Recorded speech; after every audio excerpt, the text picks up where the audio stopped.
Hello, everybody, and welcome. We are getting ready to go here. I am just going to get our commentary team in. Hello, everybody, and I'm getting welcome. duplicate sound. I'm hearing from someone. We are getting ready So to hold go on a moment here. while I figure am out. just going to get our commentary There we go. team I in. found the duplicate. How dare you give me extra sound? So all the duplicate echo is gone. I apologize. Hold on a sec. We're getting our commentary in. Hello, commentary team. Would you like to introduce yourselves for this wonderful, wonderful event? Hello, my name is Penguinator. And with me is Boardface, the creator of the Free Enterprise Randomizer. And my name is Netara, and we will all be your guides through this workshop invitational, which we will be having here now in just a moment. So the 4 runners who you see here have been chosen to race, as they are all of a similar skill level and have a lot of experience with this game. So it should be a really great race, especially with that Edward start. So we have a slight tech issues here with the mic, but we'll get those going while we're working on it. In the meantime, let me get our racers started, and I'll leave Penguinator to work with you folks. All right, so welcome to the Free Enterprise Workshop Invitational. This will be a 4-way race between 4 racers of the Free Enterprise Randomizer. It's actually going to be 2 races, so the top 2 of this race will continue on to the second race. So Free Enterprise is a randomizer for Final Fantasy IV. If we can get Boardface back in, looks like he's having some issues. As I mentioned, he is the creator, so it's great to have him here. I was hoping to have him talk a bit about it. The basic gist of it is you start with the airship Enterprise, so you can go anywhere in the overworld. And key items, bosses, characters, all randomized, so it's a different experience every time. It looks like our starting characters are going to be Edward and Sid. Sid helps balance out the terrible nature that is Edward. And looks like the starting item was the Baron Key, I believe. That looks like it. And want to note, we have Night Dew as our tracker today, and I want to give a special shout out to Randomania, who was very kind to provide us access to their tracker for this event, so thank you for that. All right, am I back? Oh, you are. Hello, Yep. Boardface. All right, welcome, Boardface. Hello, hello. I had to restart Discord just then, so I have no idea what you just introduced. I will assume it was thorough and very flattering. Well, we basically just gave a very basic rundown of Free Enterprise. All right. You want to say anything more? I just said that things are randomized, basically. No, yeah, well, things are very randomized. It's the fundamental quality of a randomizer, and I'm glad that we have it here.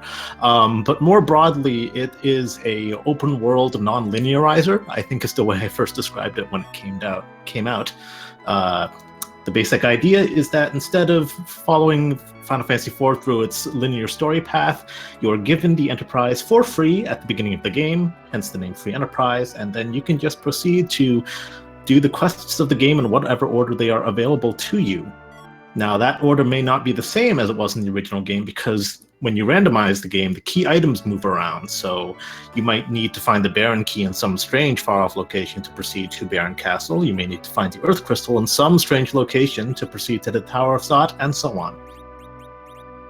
So funny you mentioned the Baron Key. That was actually the starting item here. Oh, it was? Oh, great. That's very close by, then. I guess it would make sense that the Baron King would give you the Baron Key. It seems like something he would normally have access to. So you saw all of our runners first go into Baron. They were looking for items mostly. There are some items lying around in the town.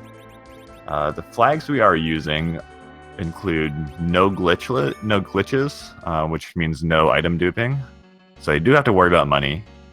I do just want to pop in quick and say you are going to see some of our racers pause for a moment. That is me in the background syncing everybody up. All right. So they were just looking for some starting equipment to help them out. And we see Rivers heading to Mount Hobbs. he's trying to get a character there. It looks like it will be Poram. He has to defeat Odin, however, which could be a little bit scary. We'll see how he does. Looks like the other runners are checking Damsian. There they can pick up some more items.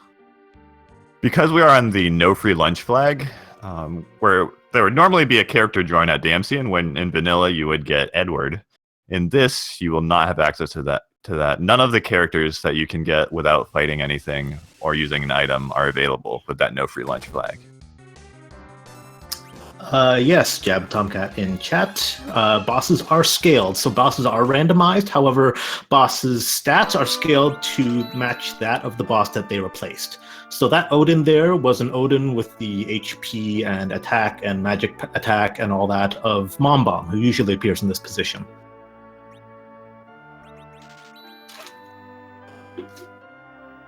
Looks like we have a couple more runners going to Mount Hobbs to get a character. And some more looking for items.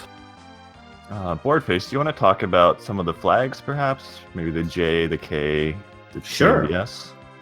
So we have the J flag on. The J flag at level 1, which we have set here, restores the items from the Japanese version of Final Fantasy IV that have been dummied out from the US release. So people will be able to find things like attack items, the bomb items, and things like that. They'll be able to find all those little, very specific status ailment restorative items that are frankly kind of useless. And then on the higher end, apples and silk webs, and a lot of very tactical items that can really change how you play this game. So those will be available in this.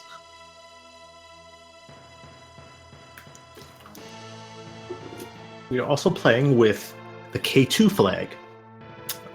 The K flag specifies how randomized your key items are. In a normal, basic free enterprise randomization, it will just change the positions of the key items amongst each other. But at K2, key items can also appear behind the summoned boss quests and in the behind the bosses in the lunar subterrane. So there might be some high-level battles happening in this run in order to be able to find all the necessary key items. Speaking of high-level battles, looks like Rivers just found the Wyvern at Fabul, which is one of the hardest bosses in the game. Wyvern opens with Mega Nuke on your entire party, which most cases does pretty much max damage. Because he does have the Star Veil item, which is opened with that J flag, he can use that to put Reflect Up on someone, which does block the Mega Nuke.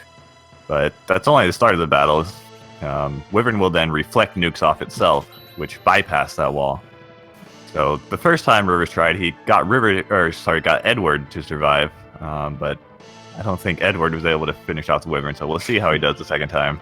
And just to note, in case you are terrified by that Mega Nuke and Wyvern, there is a flag where you can turn off that initial Mega Nuke, so it's not quite so scary in those runs. Still terrifying because, nukes are being bounced, but not quite so bad. Or Wyvern, sorry. Absolutely. Looks like with the second try, he got Star Veils off on everyone, so they all survived, and actually the reflected Mega Nuke was enough to kill that time. Looks like Couch and Dragon are also headed there. We'll see what key item Rivers gets from the King. Well, it looks like the Pan. So it's not useful just of yet, but once we have access to the Underground, which will be with the Magma Key or the Hook, then that will allow us to whack Yang and get a couple extra key items. Invenerable appears to be fighting Valvalis in the Antlion's Nest. Mm-hmm. And just to if you quickly played... note, both go ahead. commentators are a little ahead, so if you just want to pause your things briefly. All right.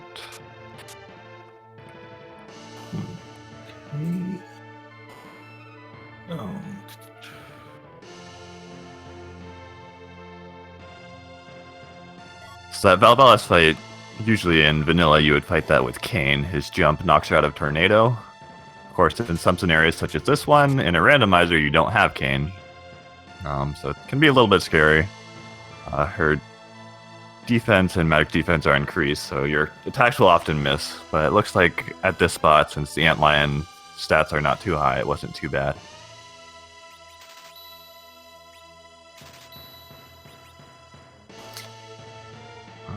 did not notice which item was available at the Antlion.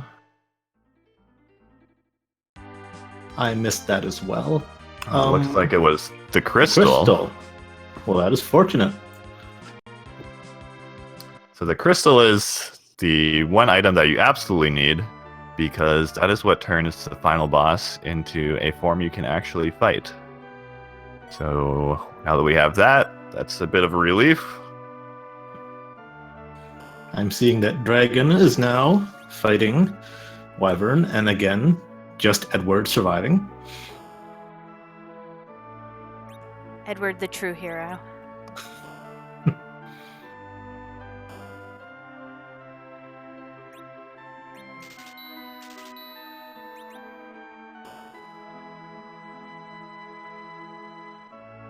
It looks like we have a bit of reversal now. The runners who already did Fabul are going to Antlion, and vice versa. The ones who did Antlion are now making their way to Fabul.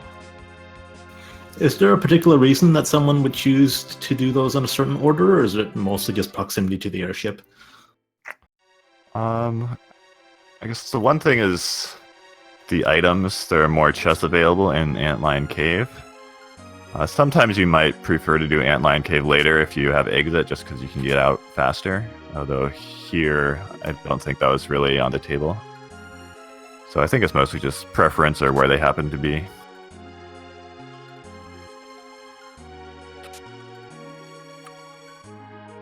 So while they're looking at items, do you want to talk about the T and S flags a little bit? Sure. The T and S flags control the randomization of the treasures and the shops in this game, respectively.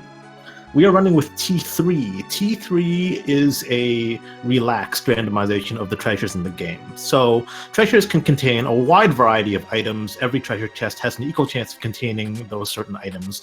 You won't find the massively overpowered items, like there won't be adamant armors or crystal swords or anything in treasure chests at T3, but you can still get a lot of very strong equipment.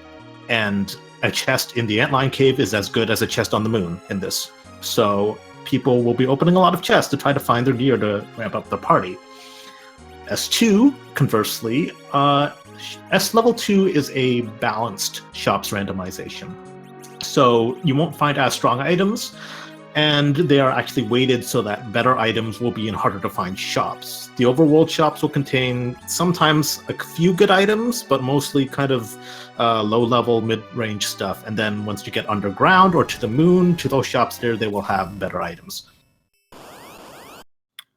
And it looks like there's a good point brought up in chat about the random battles. So there is another flag that allows you to adjust how much encounters you get. So E3 is what they're on.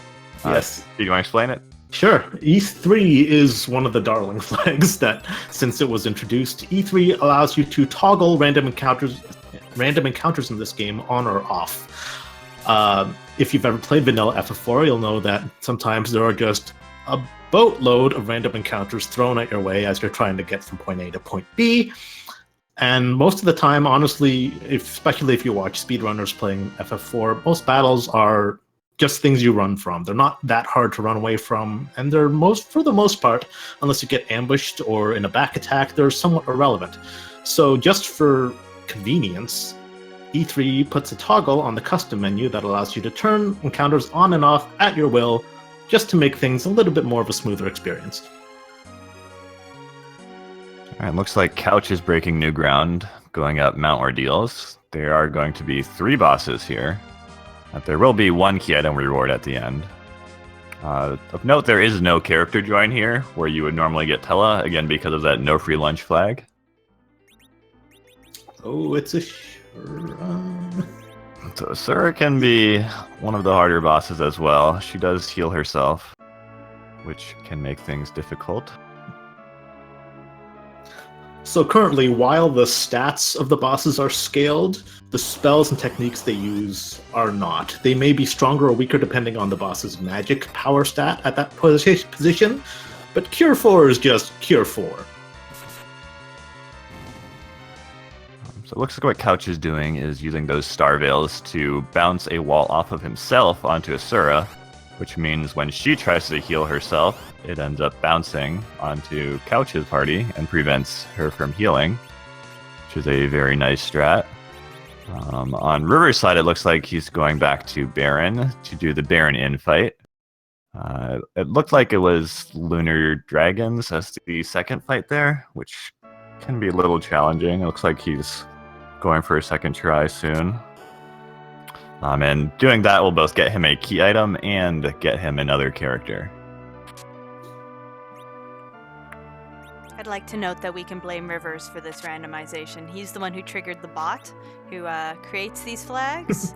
And thanks, bot.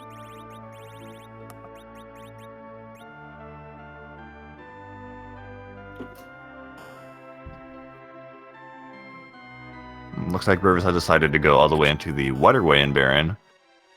He might just be looking for items. If he goes all the way, there are also a couple boss fights in the Baron Castle, and some key items you can get there, as well as another character join. Looks like Invenerable is fighting the Baron in fight against those Lunar Dragons. We'll see how he does with that one. Couch is still fighting Asura. It's a pretty difficult fight and not a whole lot of damage on Couch's side yet. It's like some mages and some bards using their basic weapons. Historically, I have seen some very, very long battles against Asura. Yeah, these D-Lunars can also be really mean, because as soon as you use a physical attack on them, they automatically counter with casting Wall on themselves and just bouncing endless viruses on your party, which is very, very mean. Absolutely, and because of that, it looks like Invin and Rivers have both opted out of doing that fight for now, moving on to other options for the time being. I think Couch has just made it through on Asura on my side, and looks like he's saving in preparation for the next fight, just so he doesn't have to do that one again. We seem to be running into a lot of high-level bosses in low-level boss positions, which can be good or bad. But even sometimes with this randomizer, running into a low-level boss in a high-level position can especially be punishing. Rivers and Couch almost in sync, running into what looks to be Mylon Z. On Rivers' side, it is actually Mylon Z. On Couch's side, it's actually the Four Fiends fight. That's actually amazing. Amazing. We were being surrounded by someone who wants to send us into the deep ravine. Looks like Couch had no problems there. He had a Cure 3 or 2, it looked like, and just threw that at Mylon Z, because in that form he is undead, so curative items actually do damage to him. And that was enough to just completely skip any phase changes. Just doing enough health to completely kill it. Just skips all those extra fiends. So it was actually not vanilla Mylon Z. So it may have looked like it. It was actually the Four Fiends.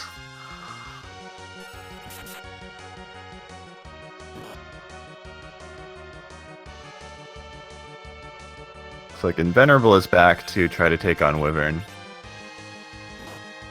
He got that Star Veil off on a couple of people.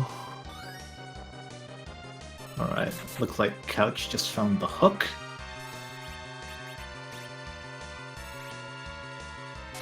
The hook is one of 2 items that can be used to access the underworld.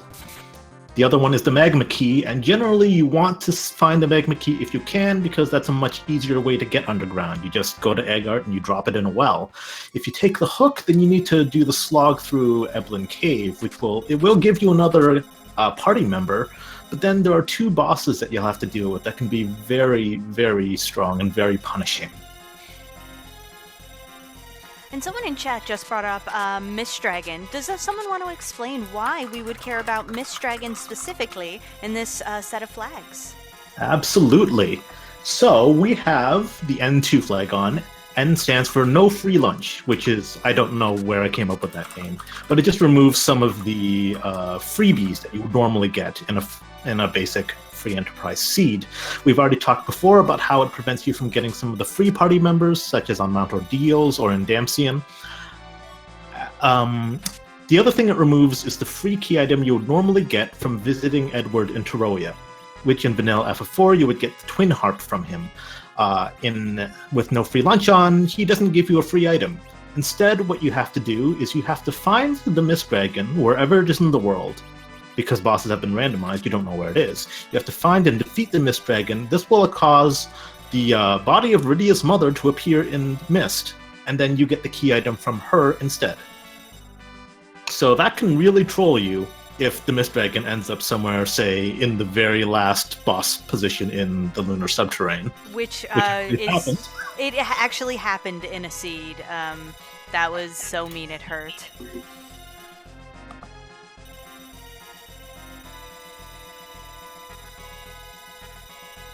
So looks like Rivers went around and looted the whole Baron Castle before proceeding on to the second fight. Someone in his party is poisoned, so we're getting that nice little shimmer and the little sound there. That actually does not slow you down in terms of a speed context. It's just slightly annoying. There's just something in the water and the moat around Baron, you know? And honestly, what is this, Doma? If you don't have any curative items for the potion, but just have curative items in general, you're better off leaving it on and just curing up before the boss fight, because then it doesn't do quite as much damage during the fight. So someone in chat asked why can't Rivers leave Baron? Because he did the first fight, but not the second fight yet. He is actually locked in there. I think the doors are still shut. The guards are in the front, and you actually can't go out the back once you fight the first boss. I did not know that. I didn't know I think that I actually either. found that out last night. I went to try to save, and I couldn't get out. Oh no. I thought you could go back and save after the first boss.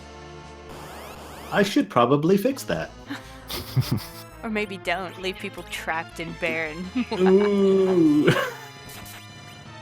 And So we have interestingly, more Mylon. looks like Mylon took over the entire Baron Castle with the regular Mylon fight at the King spot. By defeating Mylon Z, we turned the undead back into the living, apparently. We overflowed the undeadness of Mylon.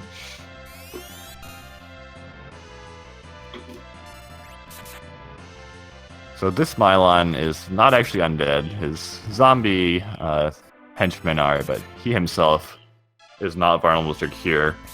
The annoying thing about him is every time you attack him, he is going to counter with the lit spell, which is a bit slow, and at this amount of HP can be a bit challenging. I also want to So kind of we'll make note here.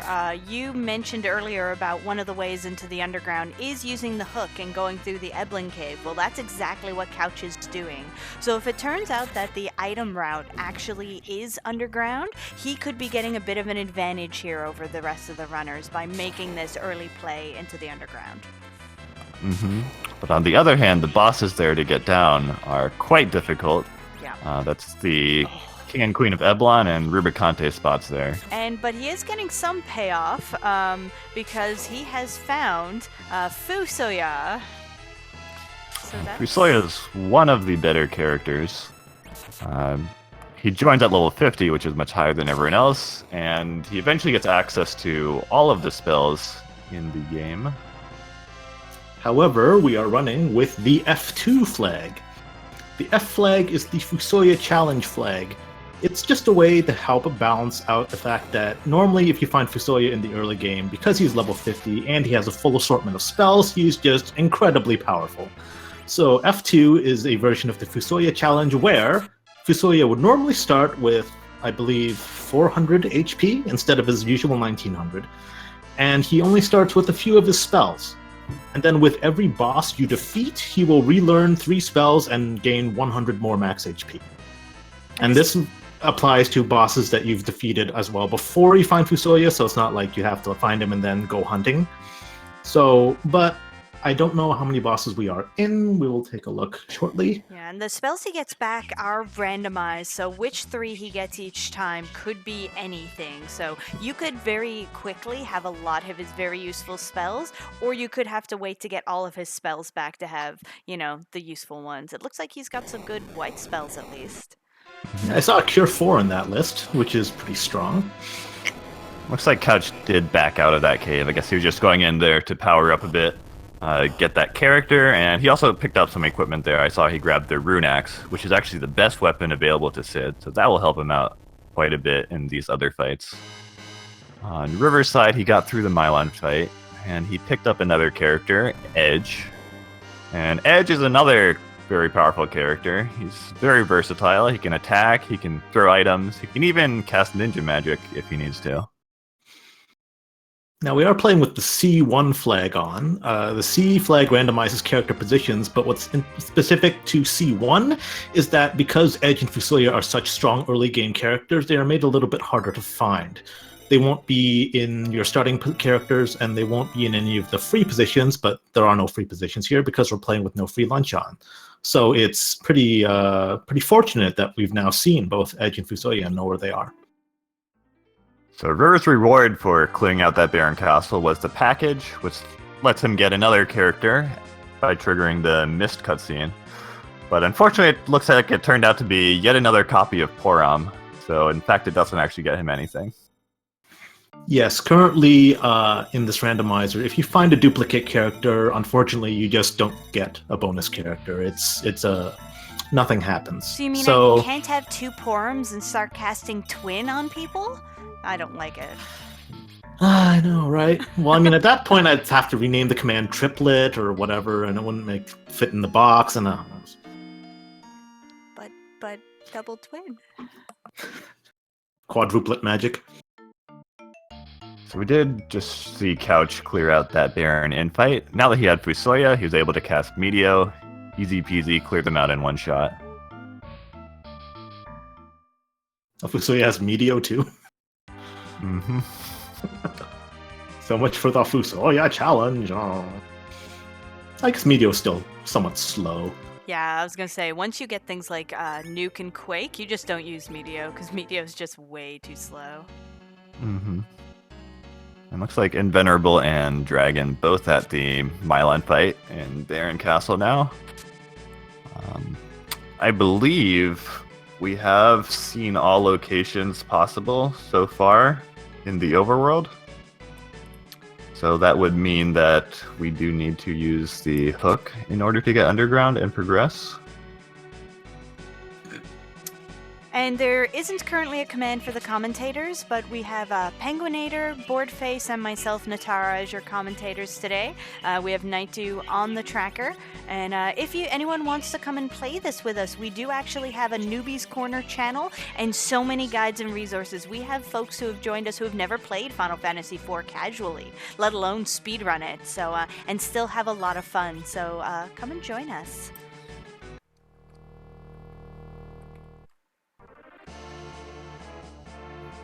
And Natara's name isn't on the layout because I'm the restreamer. I'm the extra help saying something funny commentator, not a real commentator today. Well, I'm very glad to have you here. You two are the true stars.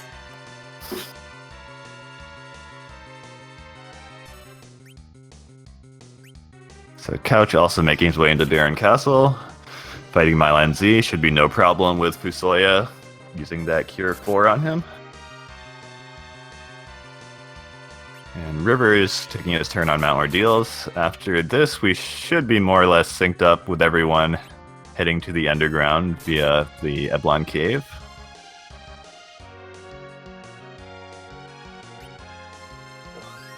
And although the runners took different routes, I don't think there's really much of a lead on any end. Outside, they're going to kind of converge at this point.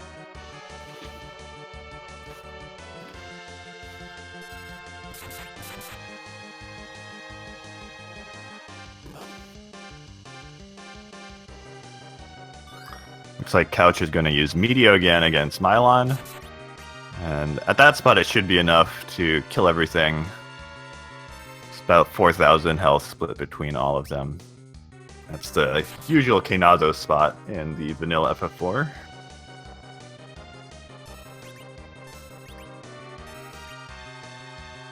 Have we talked about the P flag yet? I don't think we have. All right. The P flag means that the pass, which is one of the two items that you can use to access Zoramus, and in fact the much faster one, Normally, in Free Enterprise, that would just be found in some random shop that you have to go and hunt down. But with the P flag, the pass gets put into the key item pool. So it's another one of the things that you might find from hunting down key items. So there's going to be some more of a key item hunt going on here, because the runners will need to find either the pass or the darkness crystal used to raise the big whale. You will need one of those two items in order to reach Zerons.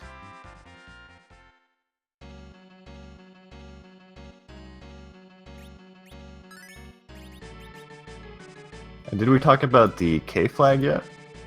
I believe I did a little bit at the start. I don't know if I explained it well enough, but It's always good to mention it again for anyone who's joined us since the beginning. that's fair. We are playing with the K2 flag on. The K2 flag means that key items can appear either in the positions where you would normally find key items in Final Fantasy IV, or also behind the summon side quests and the lunar subterranean bosses.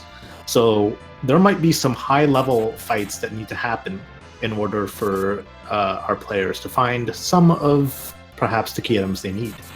Now, the Darkness Crystal won't be on the moon, obviously, because you can't get to the moon without the Darkness Crystal in the first place, so that would be an unwinnable seed.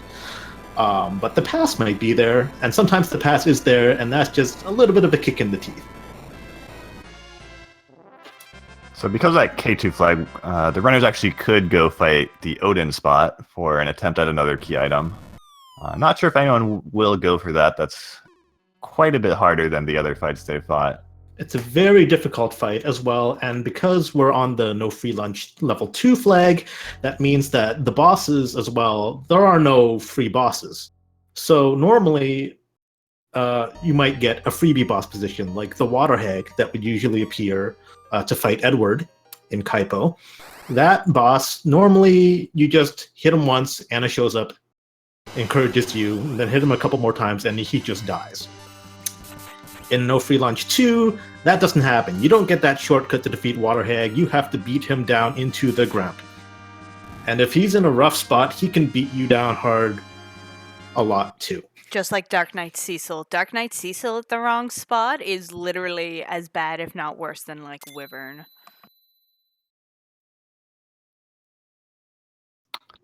And I think that package character might have actually been Palom, the other twin. Looks like the three other runners are going to check that and following through with it. No, Rivers reset as soon as he saw the character. Didn't actually want that one. And we promised this fight is randomized. The infight there against the officers and soldiers just happens to be the vanilla fight. Of course, that one's no problem with the party at this point. In vanilla, you'd fight that with just Dark Knight Cecil. So they have very low HP, they don't do a whole lot of damage. Is this even randomized? I just sworn I randomized this. Someone needed to say it.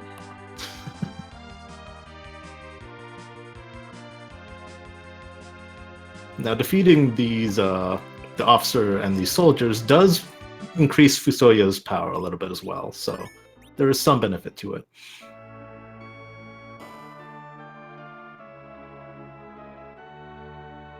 It's interesting that Rivers opted out of Palom. Palom's a very strong black mage, gets some strong spells in the form of Virus and Quake pretty early on.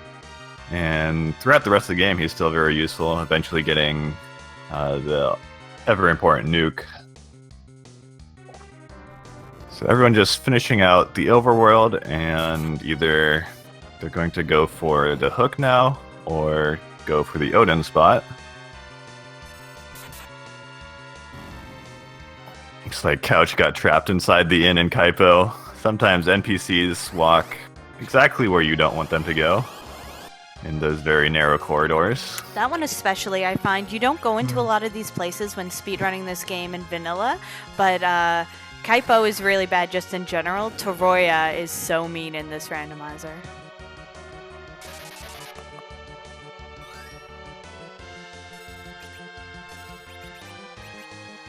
Also to note, Rydia is sleeping in the bed in Kaipo, so if anyone does find the Sand Rupee and wants to wake her up, that is certainly a possibility. Okay, looks like Couch doesn't quite want to go down to the underground yet. He's going to check some more boss spots. Presumably, they're powering up Fusoya, and I guess also checking for that Mist Dragon, which will unlock a key item once you defeat it. I do want to note, Couch, it looks like Couch has not actually been to the Antlion Cave yet because Tracker's not showing that he has the crystal. Oh. So we might want, hopefully he remembers that he needs that crystal. Or, to check that location.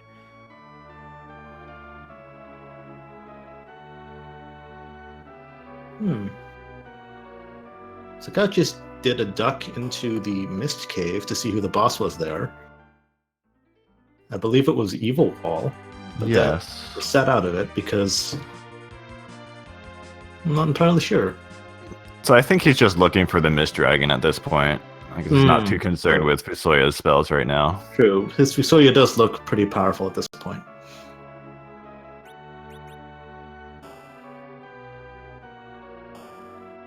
Looks like Rivers wants to go and check some shops. Probably looking for those sirens, which can help out with grinding for more levels. Sirens summon a random encounter on demand.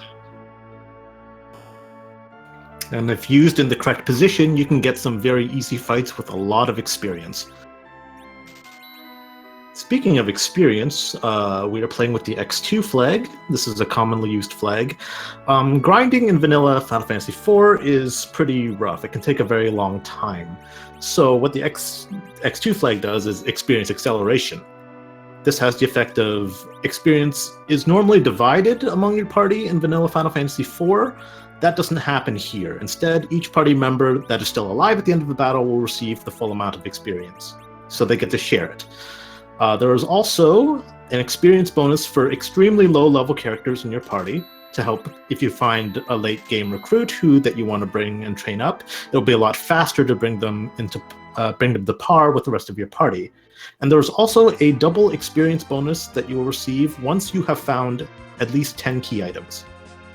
So there's sometimes in a run some tension about whether you want to go ahead and start your grind right away or go and find one or two more key items in order to speed up that grind. Oh, and Couch made a very bold play going down to the Baron Castle basement to fight the Odin spot. Turned out to be the doll fight, and because he has Fusoya with Meteo, he was able to clear it out fairly easily, and he is rewarded with the Magma Key. That is a very, very strong play, since now he does not have to go through Cave Eblin and the Upper Tower of Babel in order to reach the Underworld. He can just go. But it is also bad because it means it's less likely that he is going to go to Antlion Cave and get that crystal. And unlike the fact there are 2 items which will get you to the moon, you must have the crystal. That is non-negotiable for that Zeromus fight. So it could be good for, further things. But yeah, if he doesn't have that crystal, that's not so good. Invenerable and Dragon looks like they're pretty much even, both finishing up Mount Ordeals as we speak. We'll see if anyone else makes that play on the Odin spot, or if the rest of them go through Eblon Cave. I don't think anybody else has Fusoya yet, so they haven't been there. Looks like Rivers is going back to get Palom from the package. Dragon, Not sure why he didn't do it the first time. Dragon did just pick up the hook as well, so we might see Dragon going to pick up that character. Oh, and Venerable as well. I think Invenerable may have picked up Siren somewhere. Looks like he's doing a little bit of grinding on Mount Ordeals. The Liliths are very good for giving experience. Quite a high experience amount for monsters in that area.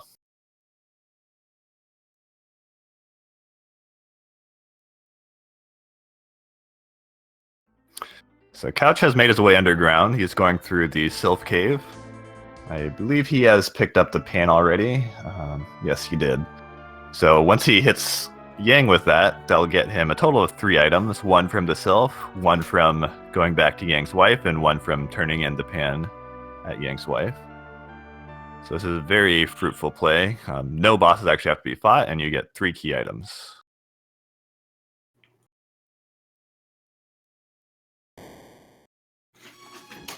looks like Dragon has opted to go into the Eblon Castle. There are some trap chests there, which you can fight for some pretty good experience. It's basically monsters in a box. And also get some good treasure there, so that should help him out a bit before he heads on to his next boss. Couch proceeding on to the Land of Summon Monsters. There are items and shops down there, as well as a key item chest, which would normally hold the rat tail. There are also the 2 summon fights there, Asura and Leviathan and Vanilla. Those can also be fought for possible key item locations. We'll see if Couch actually wants to go there. Those are also very hard bosses, so he might save those for later.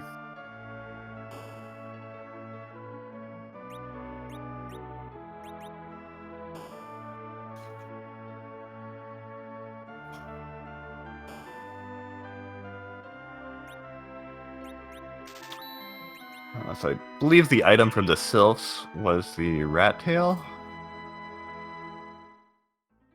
So because we already have the hook, that can be turned in for another item in the overworld. So provided without Couch, fighting any more bosses. Yeah, provided Couch remembers to go back to Antline now, he has the potential to get a whole pile of items, and one of them being the crystal. So this is really good. Absolutely, that Odin play could turn out to land him a pretty big lead as long as he figures out to go back for that crystal.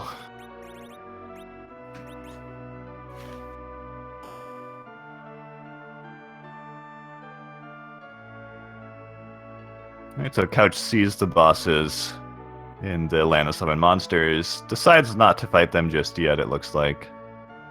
If they were Mist Dragon, he might be more inclined, because that Mist Dragon does unlock that extra item. Avenger is found at the Rat Tail chest. I don't think anyone has seen either Kane or Cecil, but once we find them, Avenger will be a very potent weapon on either of them. It automatically gives Berserk and boosts your strength and agility, which really allows you to just tear straight through enemies with little effort.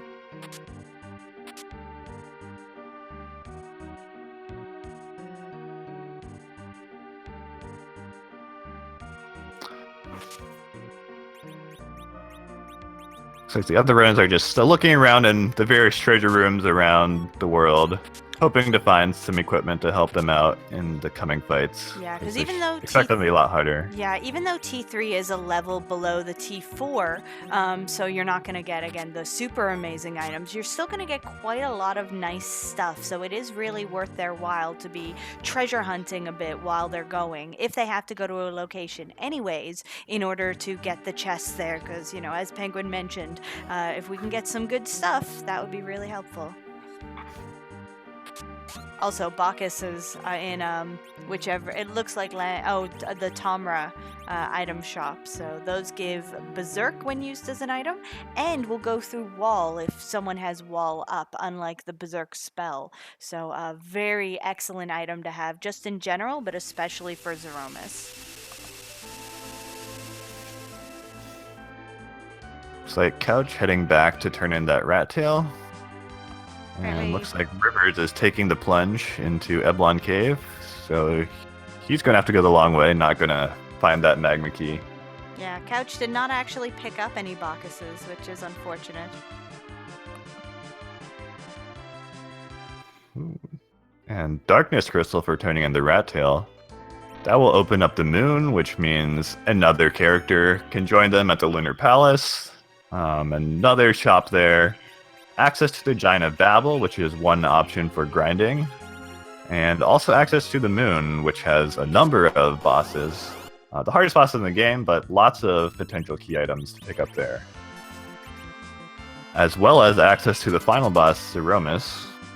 And if Couch goes back to the Antlion Cave, he'll pretty much be ready to go and just level up and win the game. But will he remember that, now that he has access to all those boss spots on the moon?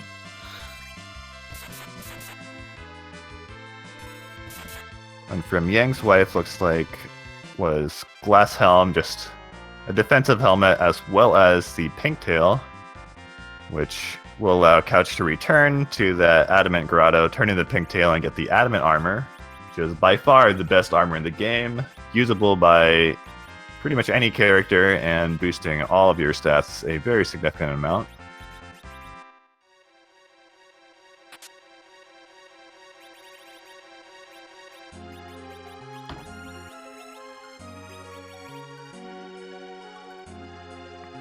Looks like definitely is turning in that pink tail, because the usefulness of the adamant armor, especially while you're still hunting around, can really not be overstated. It is very excellent item. Looks like all the other runners heading down into Eblon Cave. I presume they're all going to follow through. We'll see if anyone decides to turn back. But really, Couch looks to be in the potential lead. As long as he finds that crystal.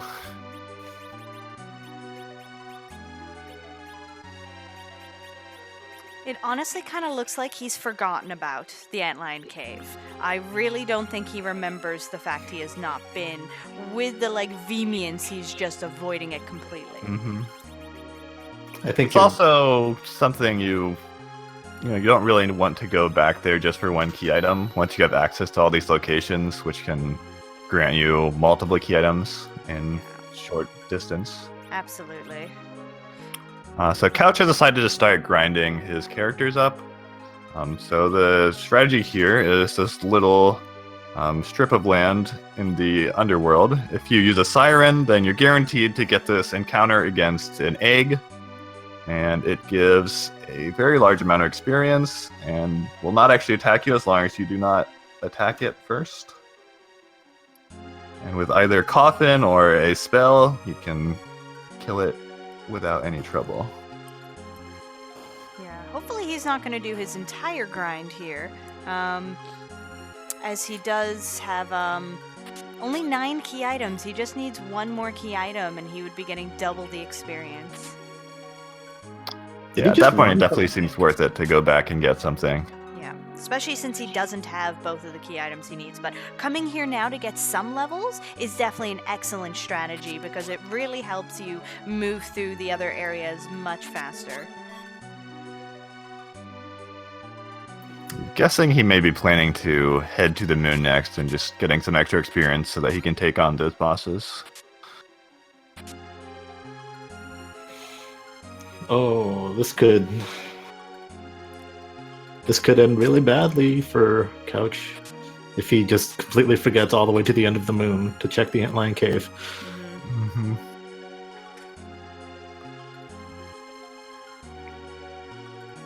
So Dragon is going through Babel.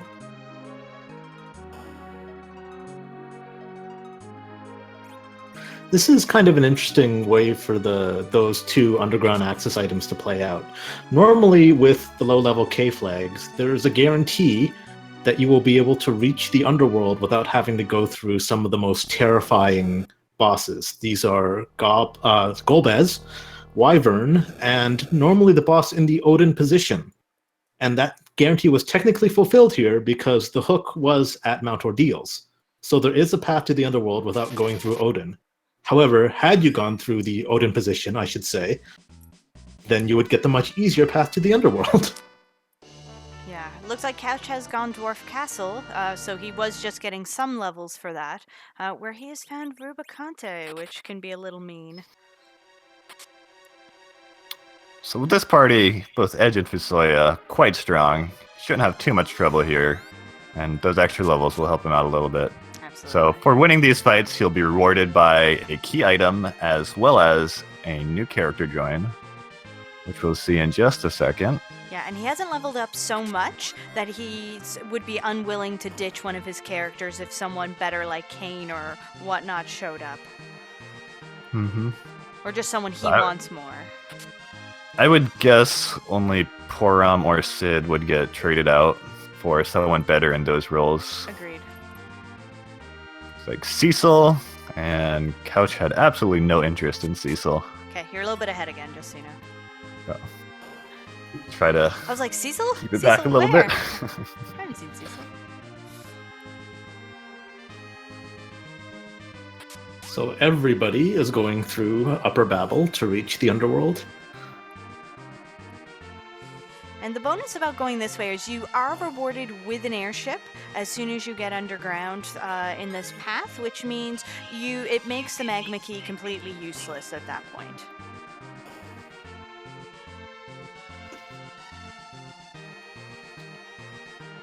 And for those familiar with vanilla FF4 but not free Enterprise, once you get the Falcon, you automatically get the plating that allows it to fly over magma as well as the drill, so you're not just trapped underground once you get it. You can just drill your way back up to the overworld and keep going. Yeah, absolutely. I should mention that one of the things that treasure randomization does is it moves the positions of the trap chests around. They will still be in the same dungeon as they were in the original game, but they might be a different chest within that dungeon. So if you're seeing trap chests show up and you're familiar with the original game and you think that wasn't there before, that is why. Yeah. And does one of you want to explain why someone might not want to take Cecil, a traditionally very powerful character, in this randomizer? Sure, so the biggest thing is the agility scaling in this game. The game usually scales off of Cecil's agility, so both enemies and your party, their speeds are all relative to Cecil if you have him. If you don't have Cecil, then it'll just be relative to the middle character in your party. And what that ends up meaning is if you have that Cecil or other agility anchor, as we call it, being faster, then your other characters tend to be a little bit slower relatively. So if you can keep that anchor pretty slow in terms of agility, then it usually gives your other party members more turns to attack, which means you kill things faster, which means you win faster. Yeah. So taking Cecil can be kind of a mixed bag. Sometimes he ends up causing the rest of your party to slow down a bit and have more trouble taking things down. So the first of the two bosses guarding the way to the underworld in Upper Babel was Big Ann, who appears to be going down with not too much trouble. However, the second boss, while also not particularly difficult, is in fact the entire Fabul Gauntlet. For purposes of boss randomization in Free Enterprise, the entire Fabul Gauntlet is considered one boss. I gotta say, the first time I ever got that was in the Dark Knight Cecil position, and I giggled a lot because I was like, am I seriously going to fight the entire Fabul Gauntlet here? And it was fabulous.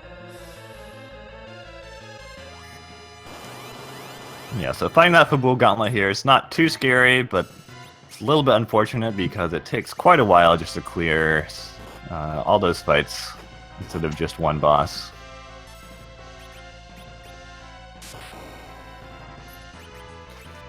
Couch is indeed on the moon. Couch is checking out that little item shop in the Hummingway Cave. I've encountered some people who said they didn't actually know there was a shop there, so if you didn't know that, now you know. There's Also, one in there. Speaking of shops you don't know, there are actually 2 item shops in Toroya, and I know there was at least one weekly race where a bunch of us were like, where was the pass? Because the basic pass flag puts it in an item shop, and it was in the second, less well-known item shop in Toroya. So you've learned it here. There are 2 item shops in Toroya. Don't miss it. Yes, the second item shop is normally the shop that sells the pass. Which is not near so useful in vanilla. It's just a joke item, basically. Looks like the character on the moon was Rosa. Interesting that Couch did not opt to take her. She is typically a little bit better than Porum as a white mage. But I guess being that Porum's already has a few levels on Couch's side, he opted to keep her instead. Yeah, HP is one of the big issues with Porum versus Rosa, just simply not getting as much HP, so decreasing the survivability of your white mage at Zeromus, which is not so great. But if Couch does have Fu, that helps a little bit. Alright, so Couch making his way down through the lunar core. Looks like he's going to take on the bosses there, hope to find some juicy key items. He's really hoping for that crystal, but what we know is that it's actually still on the overworld in the Antlion Cave, the easiest boss spot. My heart is breaking for Couch right now. Yeah, for sure. And honestly, with what he knows, this is probably the highest percentage play to go here. Because he has no idea where the crystal would be, and there are many options up here on the moon. Yeah, and he could still find the pass here, as the pass is mixed in with the key item. So as long as he if he gets the pass and remembers in time to check the Antlion Cave, this still could be an excellent play. But it kind of depends what everyone else does, and whether they find the pass first or the Darkness Crystal, along with the crystal they already have. And Couch really still has a lead, just from finding that magma key. The others haven't quite made it into the underworld. They'll be there shortly. Couch already cleared out several of the dungeons down there.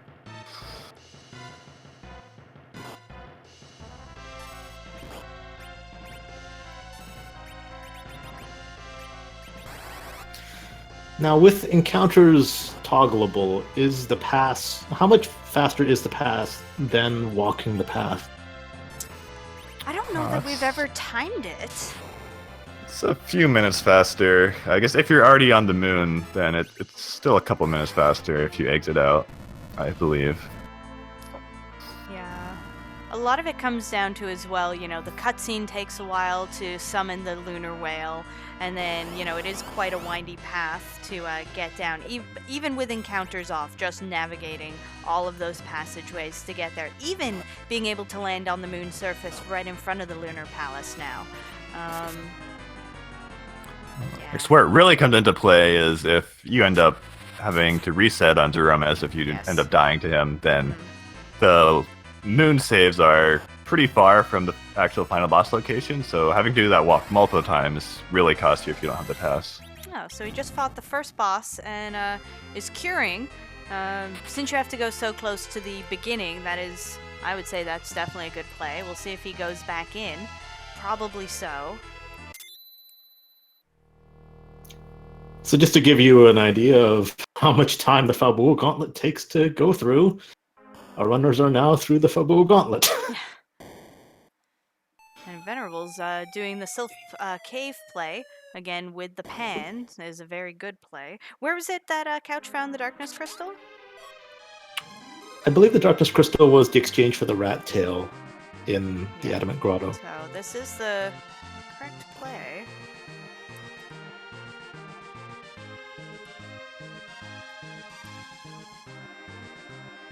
Oh. Couch is back on Earth. Where is Couch headed? Doing more grinding. Oh, more grinding. Oh, no.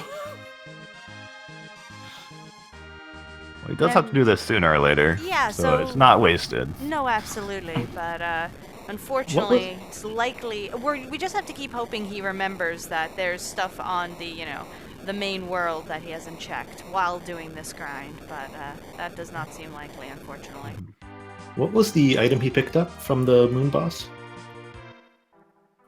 I did not notice. It looks like it was not a key item, judging by the tracker. So he's still sitting at 9, so he's still short of that double experience. I feel like if he had known, like if he remembers that he hasn't done the Antlion Cave, then he would have gone in there just to get to 10, try to get to 10 for his grind. Absolutely. Looks like Chad is saying it was the light sword. And Couch already passed on Cecil, so that won't be too useful. He can throw that with Edge, should he need to at some point. Well, he already threw the Avenger, apparently, so that will be something else to throw. Generally speaking, you don't always want to throw the Avenger, but he currently doesn't have anyone in his party who can use it, so it's not a bad strategy to use it as a throwable item. When equipped, it automatically gives you Berserk. You can only equip it without a shield, though, which is generally no issue. And as Berserk is so nice against Zeromus, it can be a very nice item to have, especially if you have Cecil with the crystal armor, which generally speaking negates the Berserk status.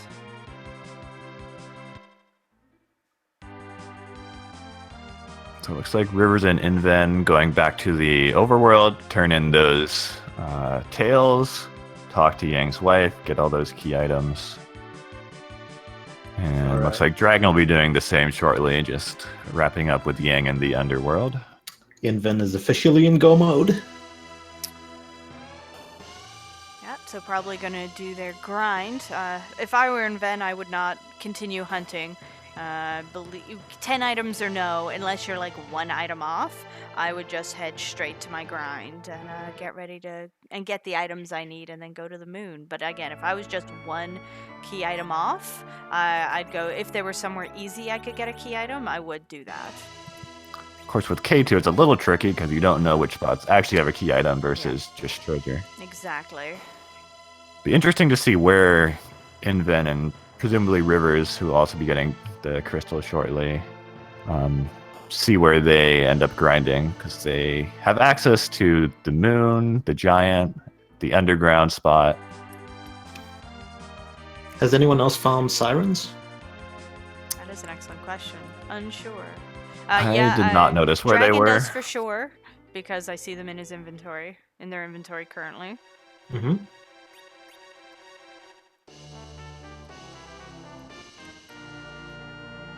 And there's Octomam on the moon. That's where octopuses live. Yeah, and if you are grinding in the giant, yeah, you do the No 64 grind fight, which is the D machine grind, the searcher D machines. So, generally speaking, some folks, I think, just can choose to do other things, but yeah, that's what most people do.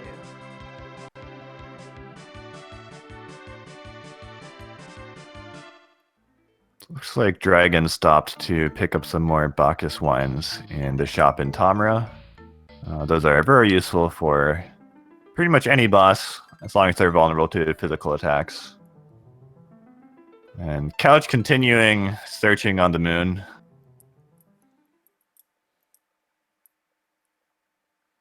Oh no, Uncle Mop.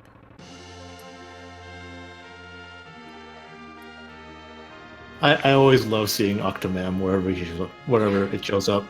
Yeah, you're just like, yep, tentacles coming through the floor. Don't worry about it.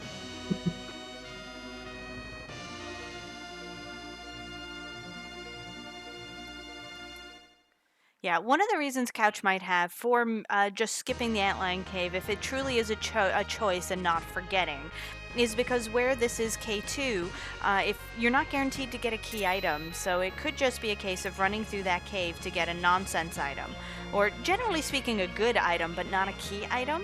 So he could have just judged at this point why, but it does not mean it is the best choice, unfortunately, in this case, as we do have the knowledge of that's the item that he needs. Mm-hmm. And Dragon also picking up that darkness crystal, so Rivers, Inven, and Dragon all in go mode now. Rivers headed to the moon, looks like he's getting Rosa. Inved headed into the giant, looks like he will be doing his grind fight there against those D-machines.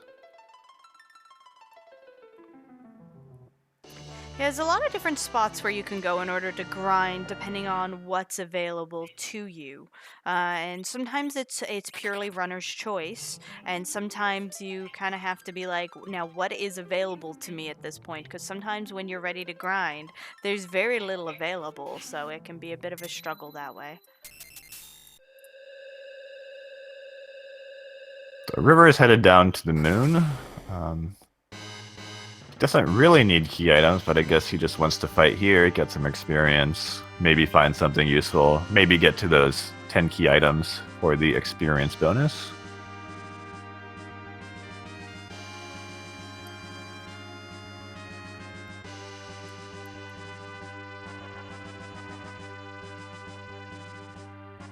Is Rivers maybe just going to go down and do the fight? Depending on the levels, certainly possible.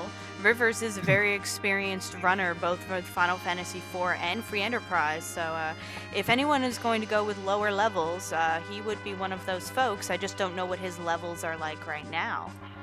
He did just pick up Rosa, so she is level 10. His others, I don't think he's ground yet, so I don't think he's quite ready for that.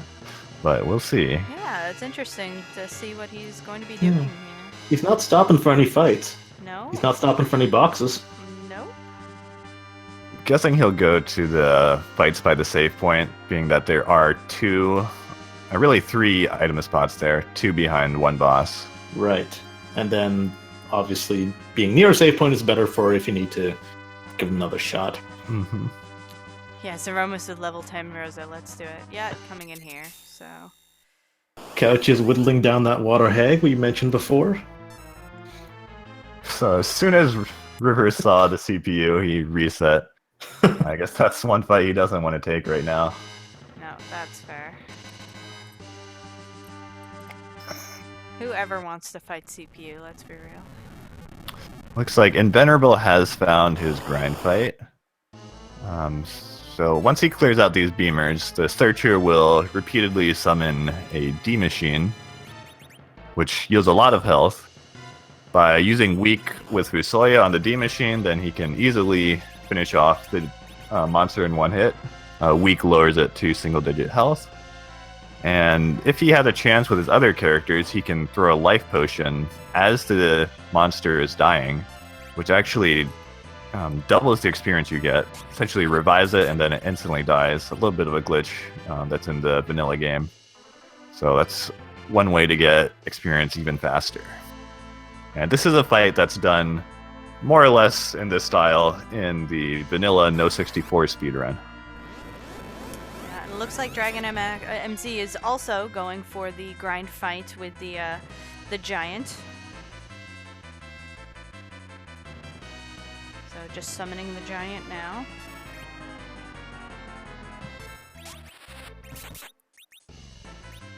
So I think Couch did clear out that Water Hag fight, and looks like he got the Adamant from it, which is not very useful in its own right, but it does put him up to 10 key items now, which will mean he gets double experience. Yeah, and where he has done some grinding versus Rivers, he sees the CPU fight and says, you know what, let's try this. River's also doing that Water Hag fight. Edge sitting at 1 HP and berserked. Just hoping that the Water Hag keeps missing. Nothing he can do at this point. No control whatsoever. Yeah, well, especially if he has the adamant armor on Edge. Or yes, if he used a Moon Veil, then that's a bit broken when it comes to the physical protection aspect of it. The Moon Veil. Yeah, so that makes Edge pretty invincible right now. Yeah, this is like the original Edward versus Water Hag fight right now. Yeah, really. Because that HP, yeah, the original Water Hag, yeah. And plus the Water Hag, in its original spot, has 45,672 HP. I don't know, yeah, what the negation of that is. And change here in this spot, but Which position is this? Is this the D-Lunar spot? I could not tell you. I don't know what it is in vanilla, because I never fight it in vanilla. Whenever I do my tracking, fighting these bosses through this section, I'm just like, I'm gonna guess what boss goes in which spot, because... I think it's the one just right as the save point. Which is Plague, I think. Yeah, it looks like chat's saying Plague as well. Okay, perfect. D-Lunar's next store, going to Scratch Dragon. Alright, looks like Inven has just finished up his grind fight, and meanwhile Dragon is just starting. So Inven looks to be in quite the lead now. He should be ready to go beat the game. He's got the camps he needs, got the levels, just needs to run down the moon. Yeah, we'll see exactly how many levels. It's looking like everyone's getting between, 13 and 16, other than Fusuya, who is already at level 50. So 4 levels for Fusuya is still quite a lot. So it looks like Dragon is also doing the Dragon grind fight, but I thought Dragon had Sirens? Is the Dragon fight faster than the Omelet fight? So definitely if you have the 10 key items, I believe Sirens is faster. But I believe they're still at 9 key items, which might make the D machine faster. I haven't really timed it. No, me neither. Eska, so the crystal was in the Antlion Cave. 3 of our runners found it. Couch skipped that and either forgot or decided not to go back to it. So he's still looking for it. Yeah, he keeps hoping with every boss on the moon he defeats that he's going to get given the crystal, but unfortunately we know that is not the case. Looks like Inven may be doing more grinding. His HP pools are still a little bit low for taking on Zeromus. Yeah, the amount of levels he got it was a good amount, but yeah, it didn't seem quite enough. But that's okay. It's still, I believe, faster to do 2 grinds than, none at all. Oh, and Edge is victorious, and River's receiving the Earth Crystal. So that water hag had 28,000 hit points, if my Nice. stats sheet is correct. That is amazing. So River's at 10 key items now. Let's see where he decides to go next if he wants to grind. Yeah, well, he's definitely going to need to grind at least a little bit. Usually just walking out. I think you can exit from the lunar core if you want to using the spell. Yeah, from the lunar core you can. That is on the basis that he has anyone with the exit spell. The Porum, if he still has Porum, should have it. But I don't know. I can't remember whether he ditched Porum or not. I think he ditched Palom, kept Porum. Okay. And Fusoya should also have it. Yeah, Fusoya should definitely have it. He's at full strength now. Yeah, he could be planning something else. Who knows? So he might be going for this Warlock grind. Yeah, he's going for a grind somewhere else. So that's why he wouldn't want to exit.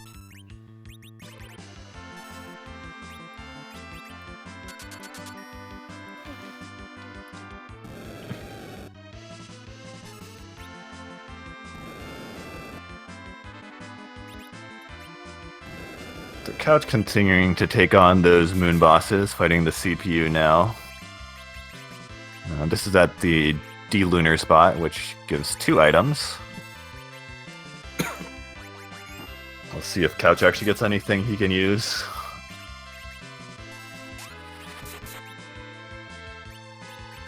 And yes, Poaxel, using Warp in the Dwarf Castle does get you the sealed cave item for free, but as this is glitchless they're running, that has been patched out. So while you can use a Warp still in that position, there is no key item waiting for you if you do so. So if you forget, it's not anything bad, but there'll be nothing there. So I briefly thought about putting a guy in that room who would just yeah, you have glitches off, but I ended up not doing that. That's a bit amazing, actually. So Rivers is using what's called the Vitality glitch, where if you use life on an enemy who has just died, you have to set it up before they die. The life potion, it does bring them back, but as they have 0 vitality, they immediately die again. So it means you get the experience from that enemy without having to fight them again. So if you can toss a couple of life potions on them in that manner, it's the same basis behind the grind that they're doing in the Giant. Where you use weak on the dragon, punch it with someone, and in the meantime queue ideally 2, but likely 1 person up to use that life potion so you can get extra experience, making your grind much faster than just having to fight all of those enemies. So it's hard to say who's really ahead at this point.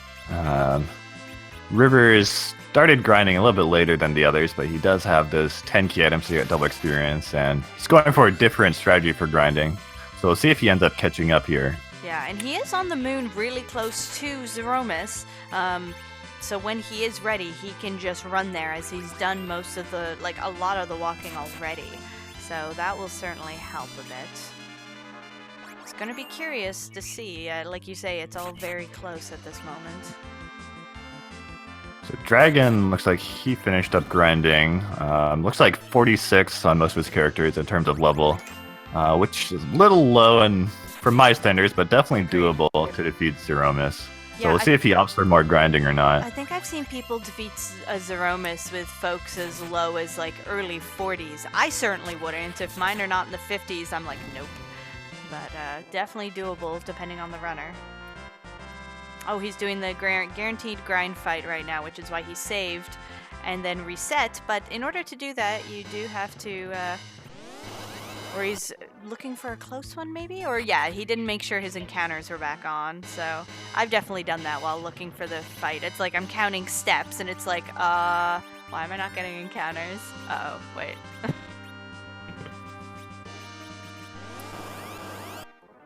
So it looks like Inven also thinks he's done grinding. Or I guess he's the only one who thinks that. We'll see how much he actually got from his second grind. So it looks like Rivers is the only one who opted, or who has a different party. Rivers has Rosa instead of Palom. Yeah, and I think Rivers will always take Rosa, and she's really quite excellent, though. Like, there's definitely good logic in doing so, but yeah, the day that Rivers says no to Rosa is a very sad day indeed. It would only happen if he found her, like, after a grind fight, I think. Mm-hmm. And yes, technically, the Vitality glitch is a glitch, but I think I'm not sure the reason why. I know there's a reason why it has been patched, but as a community, it was decided, since it has not been able to be patched at this time, it is acceptable to use it. It's not banned to use, which we talked about doing, but we decided, no, let's just let folks use it, and we can reassess in the future. Looks like Invenerable was at least level 50 on all his characters, which I would think is a pretty good spot for fighting Zeromus, but he does want to do at least one more fight, it looks like. He might be looking for those spells on the twins, the White and the Nuke, which do way more damage than anything else. And that extra HP certainly doesn't hurt either. Absolutely. So I guess because he just needed a couple more levels, he's just did a Siren to get a couple of Mac Giants rather than doing the whole D-Machine grind fight.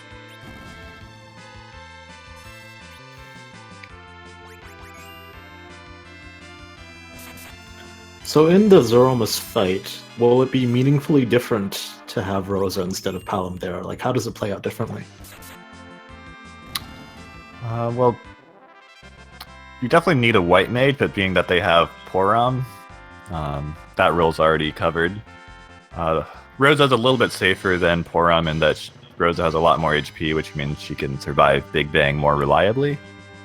Palom does do damage a bit faster if you choose to use Nuke, either directly or bouncing it off of walls. Nuke has faster cast time than the white spell. So it's, I guess, trading a little bit of damage for safety. So Inven has definitely decided that they are done with the grind and is currently leaving the Giant. Unfortunately, one of the locations you cannot exit out of, so you just have to walk out. Alright, looks like Rivers feels like he's ready to go to Zeromus. Let's see. Looks like his levels are right around 50. Which means I don't think he actually leveled enough to get those spells, so the mages will probably just be healing, the damage will just be from edge and Sid attacking.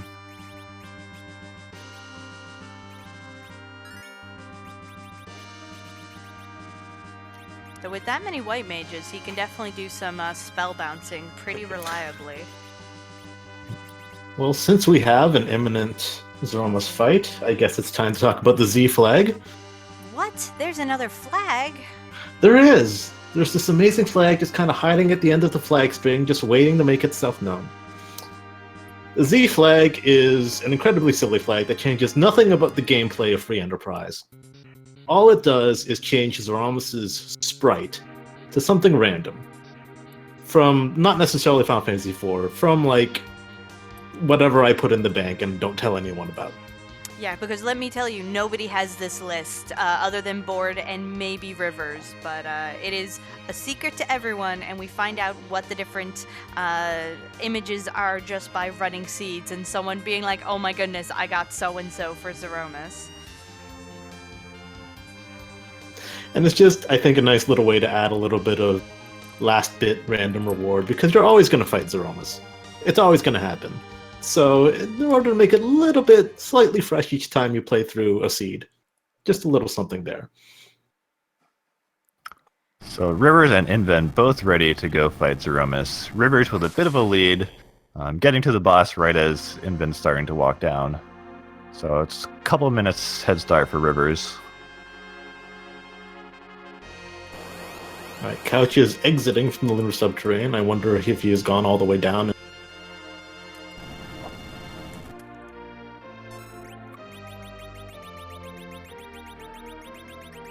So for Rivers, the Romus fight, I imagine his strategy will be to Berserk on Edge and Sid so that they can attack as much as possible. If he has extra time with his mages, he might try to bounce a few spells off of walls. I think Rosa does actually have white at this point. And otherwise just healing with the mages as needed. And we got Zeromus HD, which is just Zeromus except bigger and HD, and really quite terrifying. I love this one. That's just a Zroma sprite from the PSP version.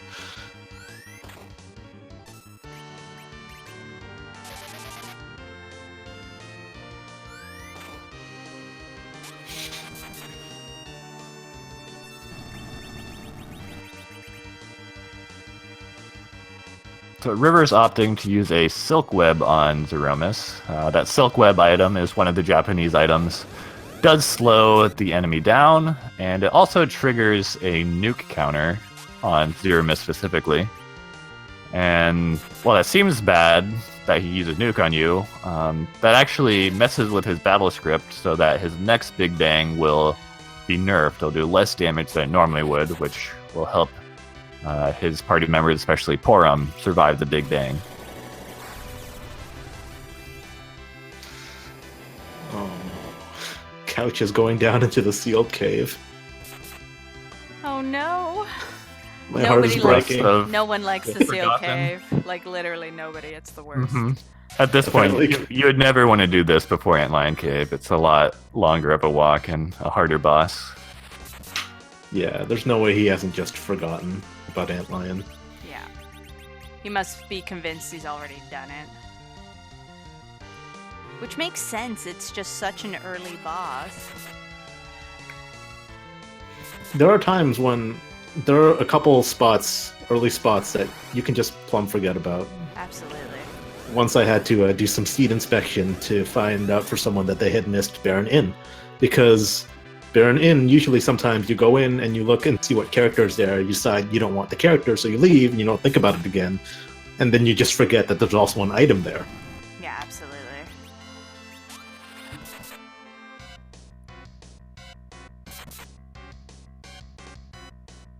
Alright, so Invenerable also getting to Zeromus now.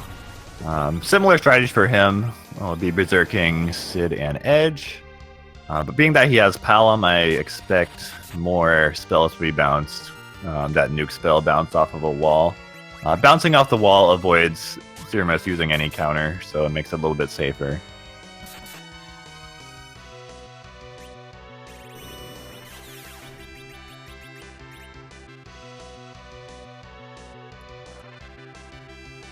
I love it when Zeromus HD shakes. It's just this giant fur ball shaking on the screen. Yeah, it's pretty amazing. Right, it looks like the Pale Dim is guarding the, as we know, not crystal item in the sealed cave.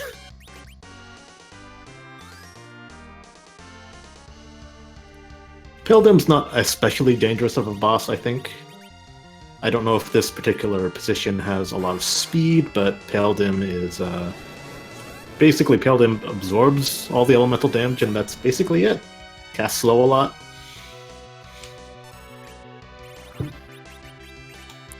But I should probably be focusing on the actual endgame fights going on here. What? They're in-game fights? Alright. So Rivers definitely started with a few minutes head start. We'll see if Invin's able to close that gap with his extra firepower from Palom. Because this fight can be incredibly quick if you have the right party and equipment and spells and such. Looks like Rivers took some casualties from a Big Bang. A few of his characters falling to the ground there. He should be able to get back on his feet with Rosa curing everyone up. but that will cost him a little bit of time. It is nice to have 3 white magicians, though.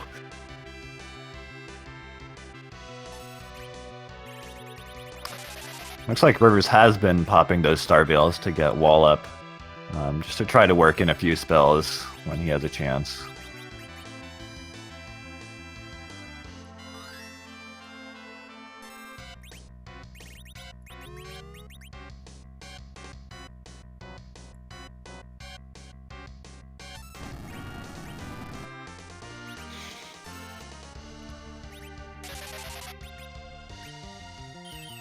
Dragon has also made it to the Zeromus fight, just not too far behind Invenerable. So a pretty close race still. Mm-hmm. Yeah, extremely close.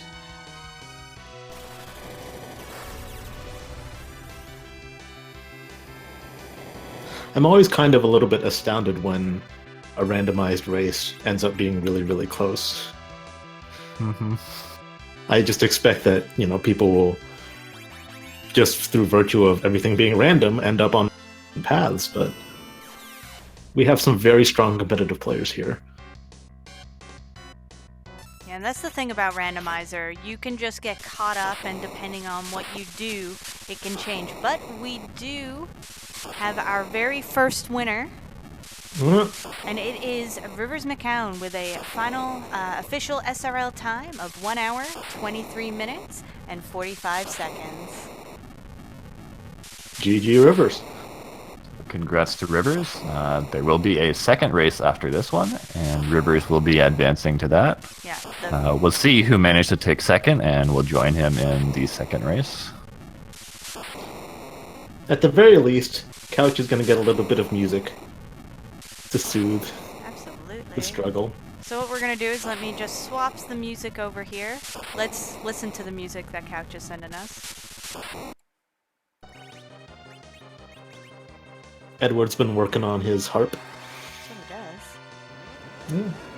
Nothing else to do in the hospital in Teroia. Just one Right? empty room where 2 people stand and watch you all the time. Ooh. Hello. Things went a little funny over here.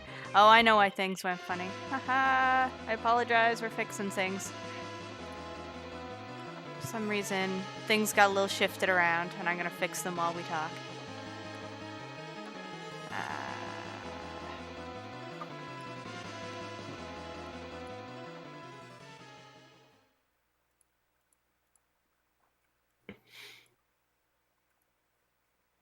Oh, I see. It started grabbing the wrong stream.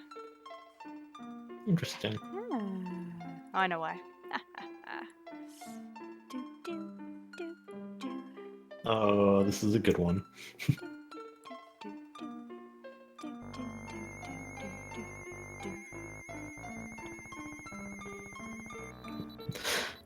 So for those of you who are not aware, one of the little Easter eggs of Free Enterprise is that the song that Edward plays is also randomized.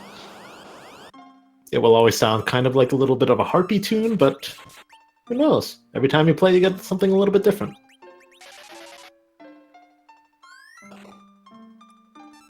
I think Invenerable has made it to the medio phase of Zeromus, which means he's on his last legs, just a little bit more health left. But this is definitely a photo finish for second place.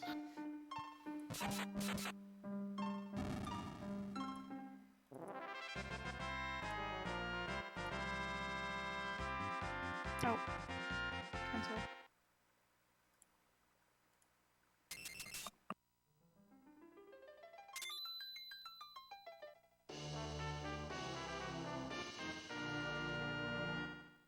Oh, and there's Crack Boom.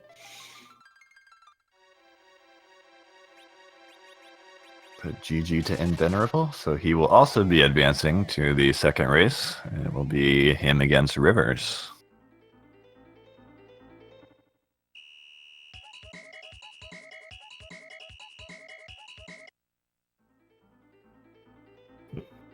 So Dragon's still going against Zeromus. Same party as Invenerable, should be pretty similar his strategy.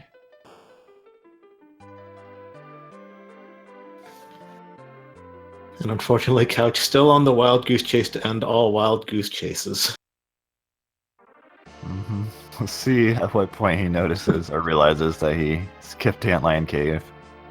Not sure if he's using a tracker to be able to check that. I don't think Couch usually plays with the tracker. There's definitely not one on the stream right now. No, he usually does not. I think Couch was actually the first person to ever play Free Enterprise, if I remember correctly. That sounds like a thing he would do. Yeah. Even He jumped before on that. Rivers? I think even before Rivers, because I just posted kind of innocuously, hey, I've got my own take Yates randomizer. A little bit of backstory there. The idea for Free Enterprise, the open world key item shuffle, came from talking in the Final Fantasy IV speedrun Discord. And then Pink Puff, who developed FF Forkster, as well as a number of really great hacks of FF4, actually made the first experimental kind of version of this sort of randomizer. And he produced a quick build where you get the airship up front and just to see what would happen. And as it turns out, Final Fantasy IV does not like being non-linearized. A lot of weird stuff happens if you try to just go wherever you want, whenever you want. And so a lot of the bulk of the development work of Free Enterprise was just making that all work harmoniously. Mm-hmm. And I remember trying out that Yates randomizer. I think I was racing against Couch, and then I had, I think, triggered the Kenazo cutscene partially before going up to fight Rubricante. And because somehow it codes the kings as the same, I ended up getting warped back to Baron Castle from Tower of Babel because I thought I was fighting the king in Baron Castle instead. And ended up soft locking the game, actually. Of course, I missed we've come a long way since then in Free Enterprise. No soft locks that I know of anymore. There's probably a few. Like, now that I know about the issue with you can't leave Baron Castle, that might be one. Although if you can't go back to the save point, I guess it wouldn't be. Anyway, I missed the crack boom on Dragon screen, unfortunately, but congratulations, Dragon. GG to Dragon. An official SRL time of 1 hour, 28 minutes, and 34 seconds. And I think at this point, Couch is thinking about what he must have missed. Oh yeah, absolutely. He has to be at this point. Mm-hmm. It's heartbreaking, really. He would have been way ahead had he remembered that, being that he found the magma key and the others didn't.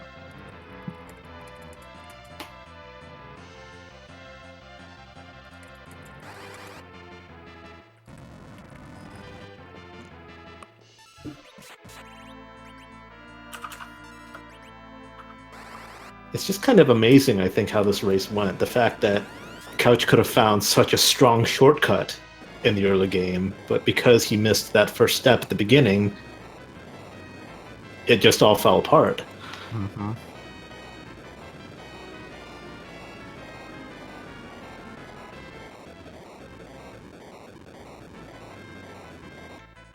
Well, he's about to come out of Zot, so he might think to go fight the Ashura and Leviathan positions. Mm-hmm. I think he still has Bahamut as well that he could potentially do. Right. But yeah, those summon positions are probably a smarter play generally, being that there are two of them there.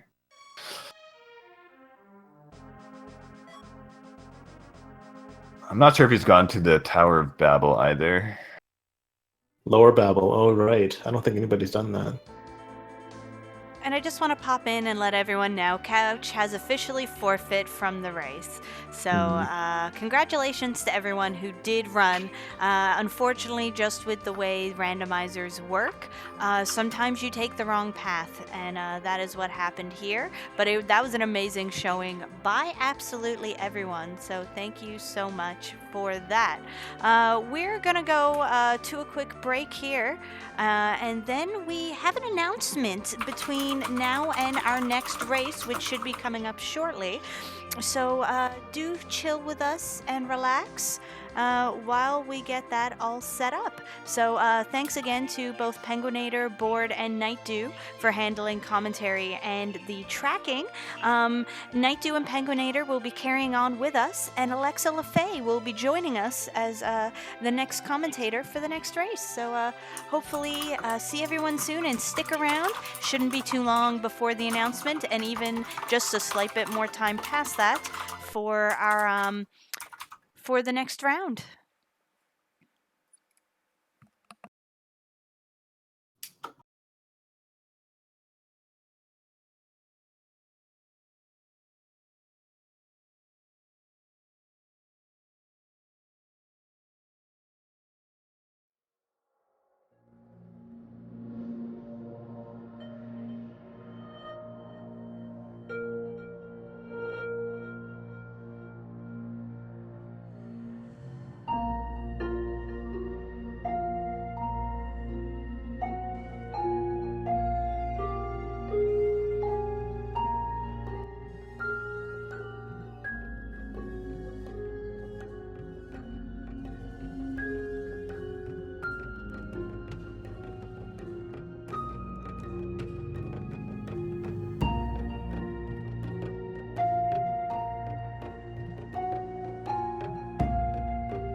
And hello, everybody. It is time.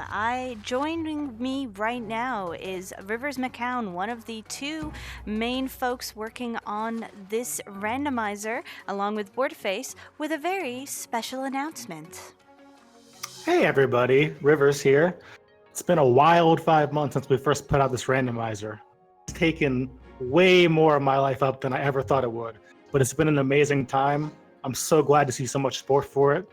I'd especially like to thank Randomania and Speed Gaming for the support they've shown so far, and RPG Limit Break for the support they're showing now and in the future. Because if Netara can switch this over, as you can see on the screen right about now, RPG Limit Break will be the main host of our first FF4 Randomizer League. Highway to the Zenith Zone is what we're calling it. Details can be found here. And a sign-up sheet can be found here as well. We will have qualifying rounds to determine the league, which will begin July after SGDQ. We at the admin team have been working hard behind the scenes over the past months to set this up. We're super excited. We hope everyone gets really good and beats that Rivers guy, because we hate that guy. Anyway, thanks so much for tuning in. Feel free to join us on this wacky, supportive community that is FF4 Free Enterprise. And now I'll throw it back to Netara so we can get set up for the finale here. Yeah, and I can tell you that I'm actually all set up in terms of the scenes and whatnot. We're going to leave the current splash up while I just make sure our racers are ready and that everyone else is ready for the next round. So 5, maybe 10 minutes, and we will be back. So please stick with us and enjoy the chillest of chill music, which I'm going to put back on Randomizer. Thanks for joining us.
The music is getting quiet, so you know what that means. We're just about ready to go. Let me bring our lovely commentary team in for us. Hello, wonderful commentary team. Today with us we have Penguinator returning from round 1, and AlexaLeFay is joining us now for round 2. Hello to both of you. Hello again, and welcome to Alexa. Hey, thanks for the welcome, everyone. It's so good to be here. So, our racers are ready to go. We have Naitu again on tracking. Thank you so much for doing that for us. Tracking is a very important job. And thanks again to Randomania for lending us the use of their tracker and taking the time to set it up for us for use in this event. And thanks again to RPG Limit Break for hosting us here. So, with that, I think we're about ready to get started. So, I'm going to end the gatekeep and get our racers going. Good luck to everybody. All right. And for those of you just joining us, this is the second of 2 races of the Final Fantasy IV Free Enterprise Randomizer. It's randomizing key items, characters, and bosses, and also making some changes to make the game open world. You start with the airship. For those who just watched the first race, this will be slightly different. A few changes on the flags. The first one, we're using J2 instead of J1, which means in addition to the Japanese items, we also have Japanese abilities unlocked for characters, such as the power command for Yang, which is a slower attack but does more damage.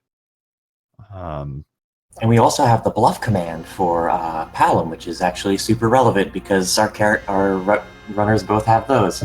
And the bluff command will boost Palom's intelligence or wisdom stat nigh indefinitely. And another change we have this round is the S flag is set all the way up to S5, which Oh wow, that must be really good. It's actually very hard. There's nothing available for sale anymore except for cabins. Otherwise, the shops are empty. I love cabins. I love being able to find guaranteed cabins. So it'll be even more important this time for the runners to check all those treasure chests, those random items lying around in the towns, trying to find some useful equipment. Absolutely. There's going to be no break in the shops for runners to be able to find decent equipment. This also means that our runners will have limited grinding strategies as well, because sirens will not be plentiful and available, which eliminates a couple of the grind spots from play. Nor will the lives be available in large supply, so it'll be a little bit harder to do other types of grinds as well, like the D-Machine grind we saw from a couple of our runners last race. So starting out, we saw Palom and Yang as the starting characters. Not too bad. Neither of them is particularly strong to start with, but they both get quite a bit stronger as they level up. We see Invenerable heading into Mist, and Rivers heading to Mount Hobbs to get that character. And the first item was the Pink Tail, which will unlock the Adamant armor, but not until we find the hook. So once we find that hook, it'll be a very useful boon to be able to get that equipment. And we see a tragic display on the top of Mount Hobbs.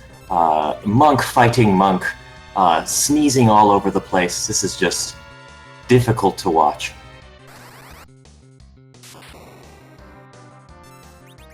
So we see Rivers making use of those Japanese exclusive commands on both Palom and Yang, boosting Palom's magic power and using the power command with Yang to hit a little bit harder.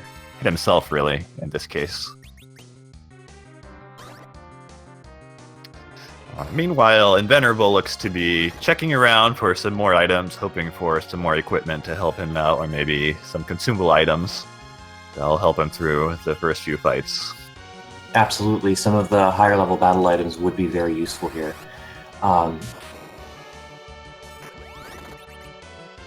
Rivers taking down the karate, gonna get rewarded with Rydia in his party, which is a not the greatest character to have in your party, particularly in the early game, but another character nonetheless.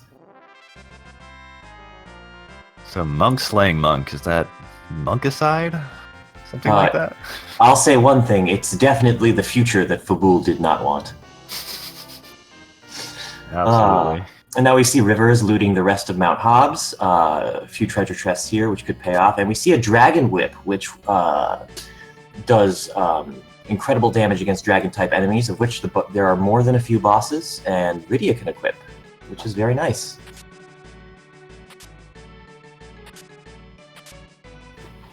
So Invenerable is still checking chests. They're more in Damsian. However, the character is not available there. This is still no free lunch, like the first time. Worth noting, this is actually no free lunch level 1 instead of level 2. Oh, what does that mean? So that means we still have no free characters. However, there's not the additional restriction of bosses being harder in some cases. Specifically, bosses with free win conditions, such as the Dark Knight, who normally would suicide. The Karate Fight, which we just fought, does have a suicide script as well. And the King and Queen, those will not kill themselves, so you actually have to defeat them. And also, anytime that what we call the boss bit is normally disabled on a boss, well, in this run, it will still be disabled, which means you can do a little bit of cheesy strats in some cases, such as against the Dark Elf in his second form. You can use status effects such as Weak on him, which make him very easy to kill. Again, Weak reduces HP to critical, so one more attack will defeat him.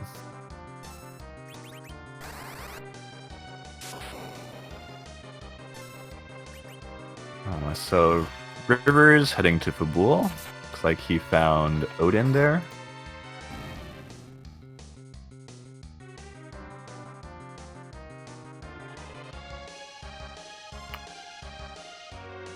Looks like it wasn't too hard. The lit spell is actually extra effective against Odin.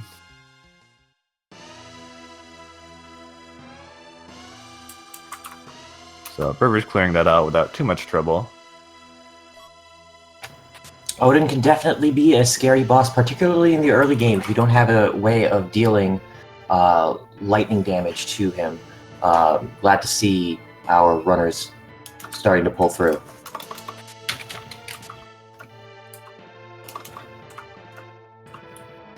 Looks like Invin's doing some menuing, equipping his characters. I believe preparing to fight the Antlion boss. Interesting, he opted to go to Antlion Cave before challenging Mount Hobbs and trying to get a third character. An interesting play for sure. And pretty soon we'll be seeing the Antlion boss.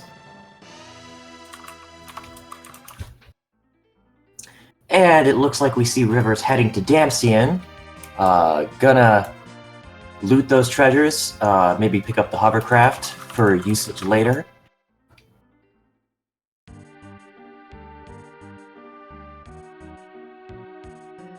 And we do see the Antlion boss. Looks like it is Evil Wall.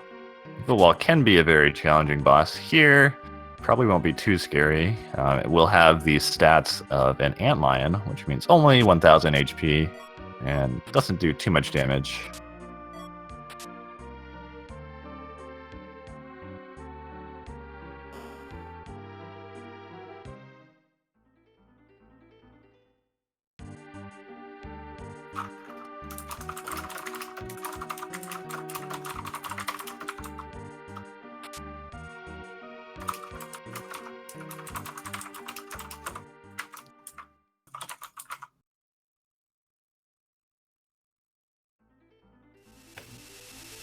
So I believe Rivers picked up the hook at Fabul, which means he can actually go and turn in that pigtail for Adamant.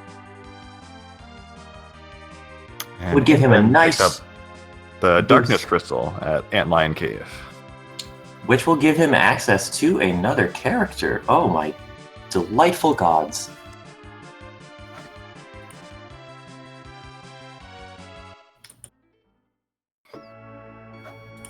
Those are actually two pretty nice finds early on, getting access to that adamant as well as the extra character on the moon before having to face anything too challenging.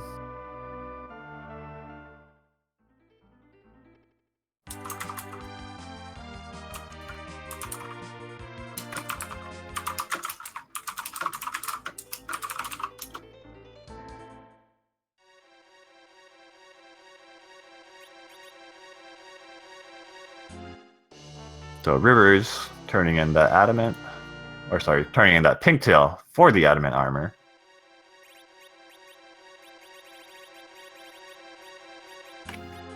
And we do see Invenerable heading into Mount Hobbs to potentially pick up another character. Interesting that he went here before going to the moon. Once he goes to the moon, he'll get a character without having to face any more fights. Absolutely.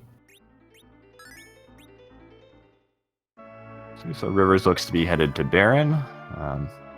The Baron infight there yields both an extra character as well as a potential key item. And the first fight is going to be the King and Queen of Eblon.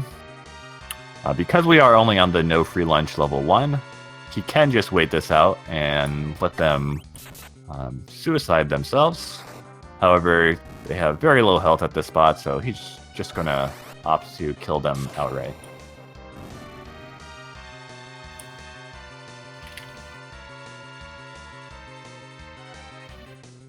And we do see them go down. Over on Rivers' side. All down to Hades, as chat is confirming.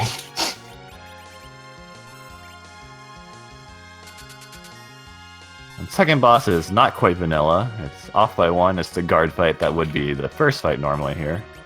So we'll have a bit more health, being that they are at the usual karate fight.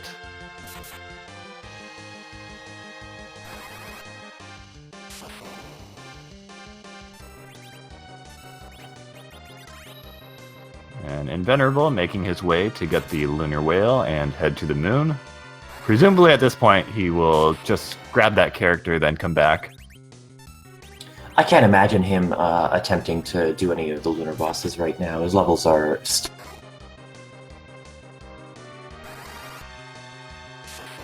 And the shop there, of course, like all the other shops, will sell nothing but cabins. So nothing too enticing there on this flag set.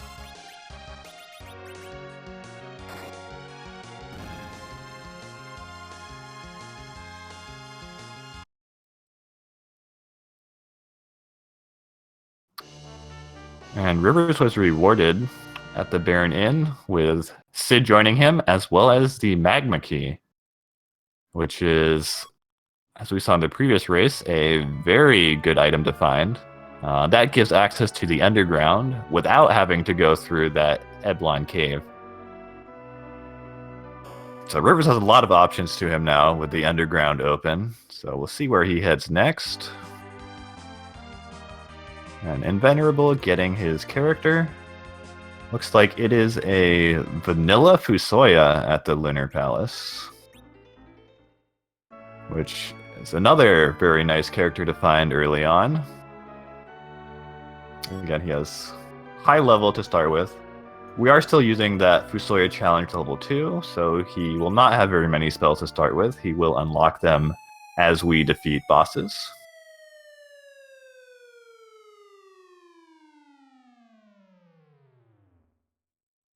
Sounds like Alexa's having some technical issues, so it'll be just me for a little bit. Hopefully she'll get things settled out. And I'll back you up here while we're waiting for her to sort that out. Alright. So Rivers is using that Magma Key, unlocking the underground.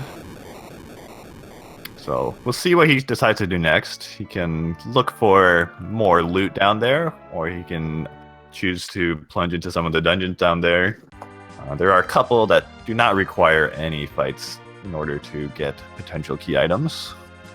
Yeah, there's just generally a lot that can be done in the underground and the moon as well, but especially underground, which why getting it early can be a real boon or it can be a real distraction, depending on where the seed is trying to lead you. And both runners actually have a lot of options available. Not only does Rivers have all of the underground, both still have Mount Ordeals open, and Rivers has the hook, so he can actually go to Eblon Cave. While he doesn't need to go through there to get to the underground, he might go there in order to see what character he can pick up there. So Rivers making a bold call, deciding to strut right up to the Dwarf King and take on the bosses here. Looks like the first one is going to be Baigen.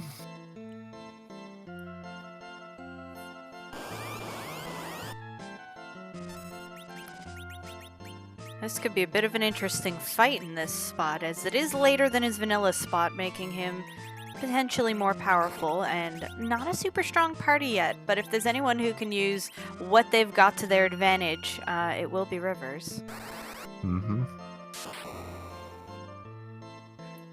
Baigen is going to put a wall up after Rivers uses a spell on him. So Palm is going to have a harder time doing anything after that. On Inven's side, he is doing that Baron Inn sequence, and so he will be getting the Magma Key as well shortly and picking up Sid.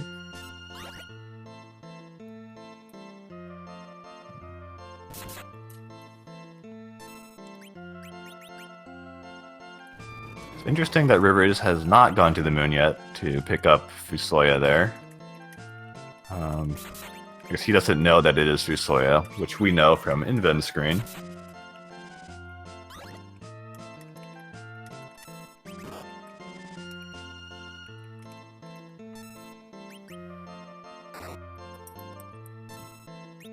So Baigen's arms will regenerate every time you kill both of them.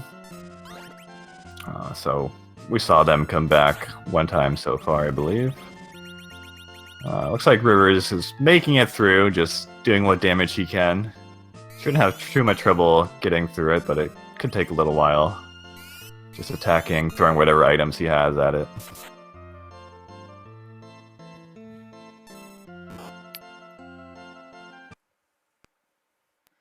Yeah, and choosing not to continue with that fight, moving on elsewhere.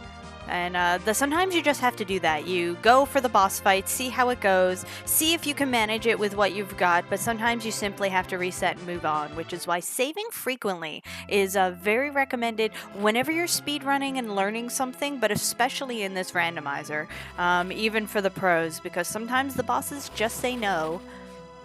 And I think Rivers kind of ran out of items to use on Baigen, so he decided that it wasn't worth his trouble. So he decided to head down to the Sylph Cave. Do we hear Alexa? It is me. I am back after some minor technical difficulties. Apologies for that, folks. Was it Welcome Alexa? back. Let us show you how. Was it a computer crash? Oh, well, welcome Let me back. show you how. However, I've corrected the issue. Lovely. And we see a quick dive into the Sylph Cave for Rivers, and it looks like Invenerable following not too far behind into the underground. You're a bit ahead again, just so you know.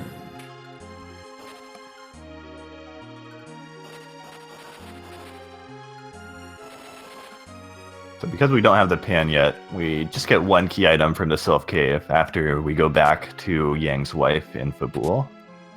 And looks like both runners also will head down to the land of summoned monsters and pick up the key item there and whatever chest items they can find as well.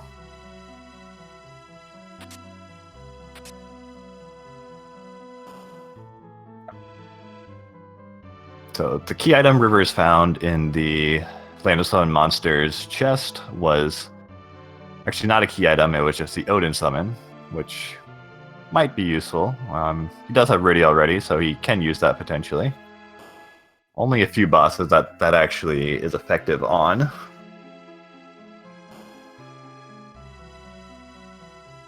Yeah, with the trip into the Sylph Cave, you don't get anything if you don't go with the pan. But by speaking to Yang in that spot, you get access to an item from Yang's wife back in Fabul. And then once you hit Yang with the pan, also down in the Sylph Cave, you can get a second item from Yang's wife by returning the pan. And Rivers did check those two bosses, the Asura and Leviathan spots. Unfortunately, they were both those shiny sprites, which mean that they are some moon boss, which are the typically hardest bosses in the game, and at pretty difficult spots in terms of stats here. So Rivers not going for that just yet.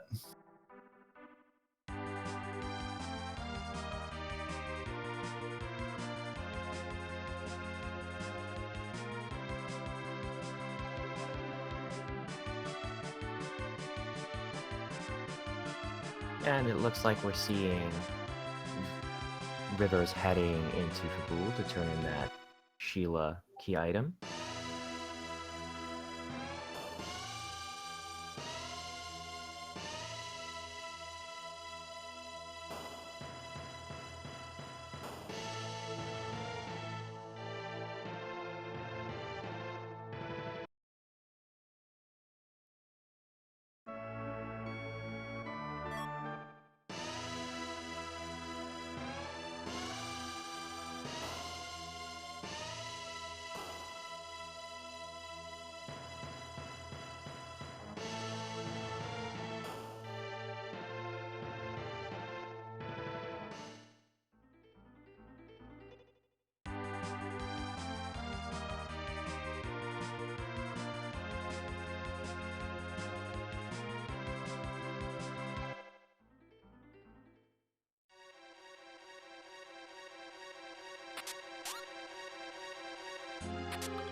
So Rivers now exploring the Antlion Cave. I believe this was actually where the Darkness Crystal was. We saw Invenerable get that earlier.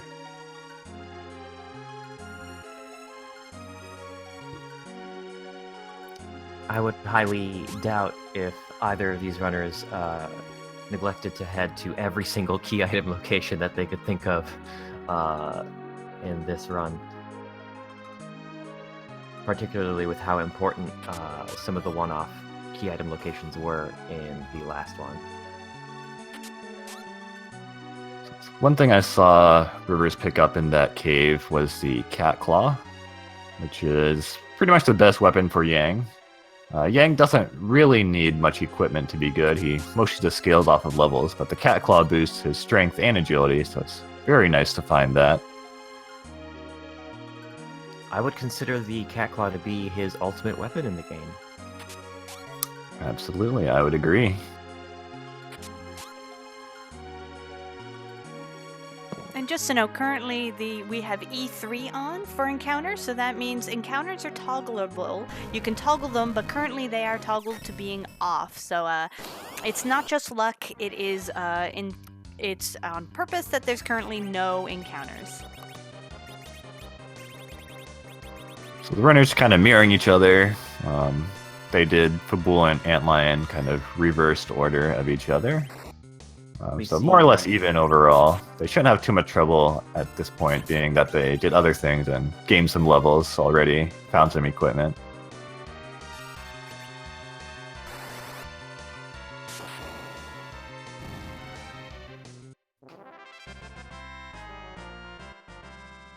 And we see Rivers running into just a tiny bit of nonsense with not healing after the damage tiles in the Sylph and Land of Summon Monsters. Making it through okay. Gonna pick up that Darkness Crystal and head over to pick up Fusoya from the moon, very likely.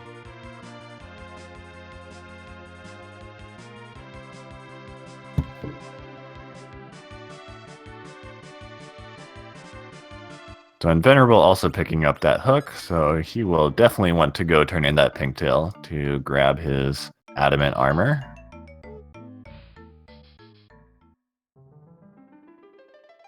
That adamant armor is going to be a real boost for his characters. I wouldn't be surprised if he slapped that on Fusoya, considering how important he is for his party right now. But we really could see him waiting as well.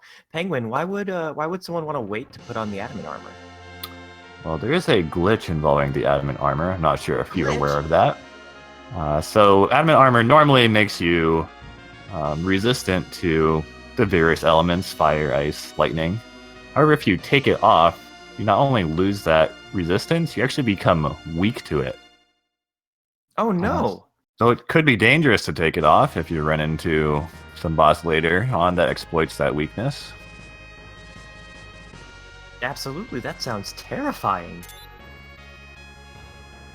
And it looks like we're seeing Invenerable heading into Fagul.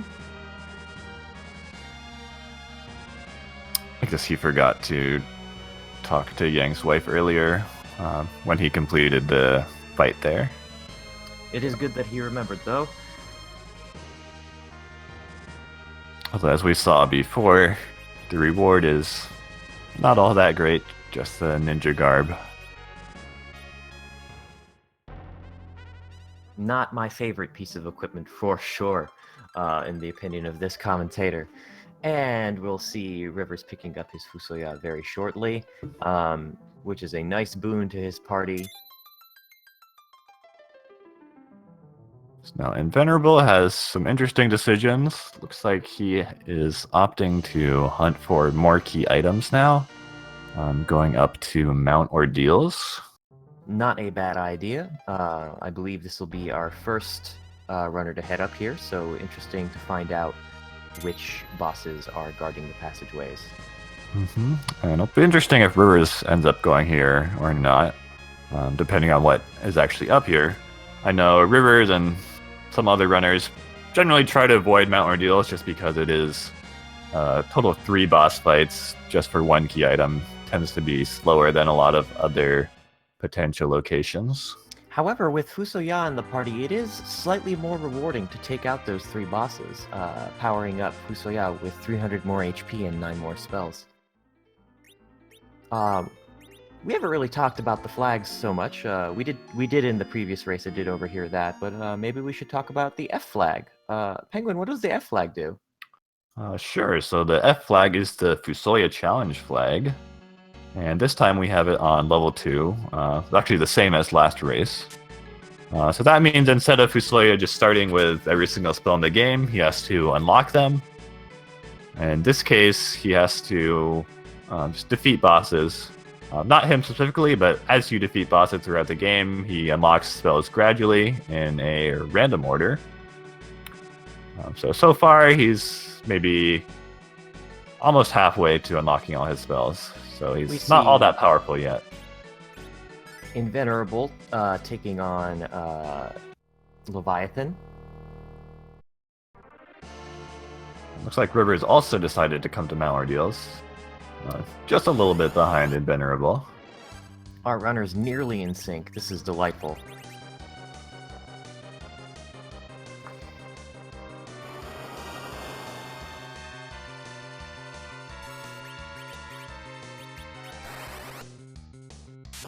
So that second fight is going to be Wyvern.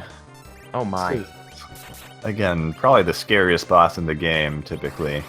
However, with the these series of flags for the finals have the W flag turned on, and what the W flag does is it disables Wyvern's opening Mega Flare, which, as we've seen in the previous round, can be quite devastating indeed, which is why we created a flag for it. So Invenerable taking a couple of casualties here. Just very hard to survive those nukes. They do thousands of damage, and his HP totals are only in the hundreds. But with strong characters like Fusoya and Sid, Invenerable gets through without completely dying. And we see Rivers not far behind him. It's delightful to see such a close race.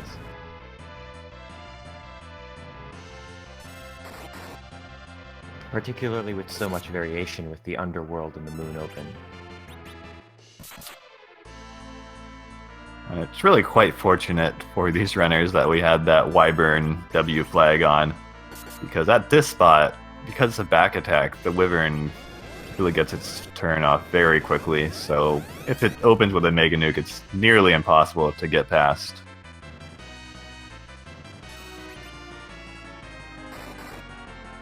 Alright, so Invenerable making it into the shrine to do the fight there. It looks to be the 3 Magus Sisters. The Mega Sisters can be a problematic boss in this randomizer. However, this spot only has about 1,000 HP, so we should see both of our runners making short work of these 3 Mystical Sisters. So we did not see any healing before this fight. You do actually get a full heal before going in here. And being that it only has 1,000 HP total, it's usually not too scary. So actually neither of the runners opted to save beforehand, feeling confident.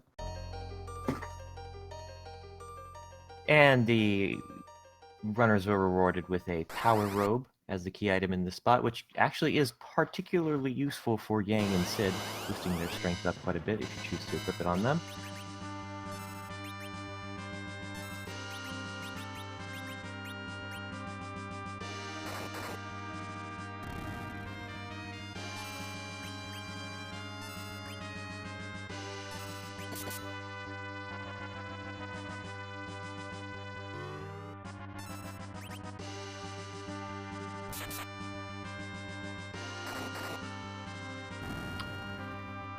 So this fight, or this location, if you were playing vanilla Final Fantasy IV, it would turn Cecil into a paladin, and it would also unlock Tella's spells.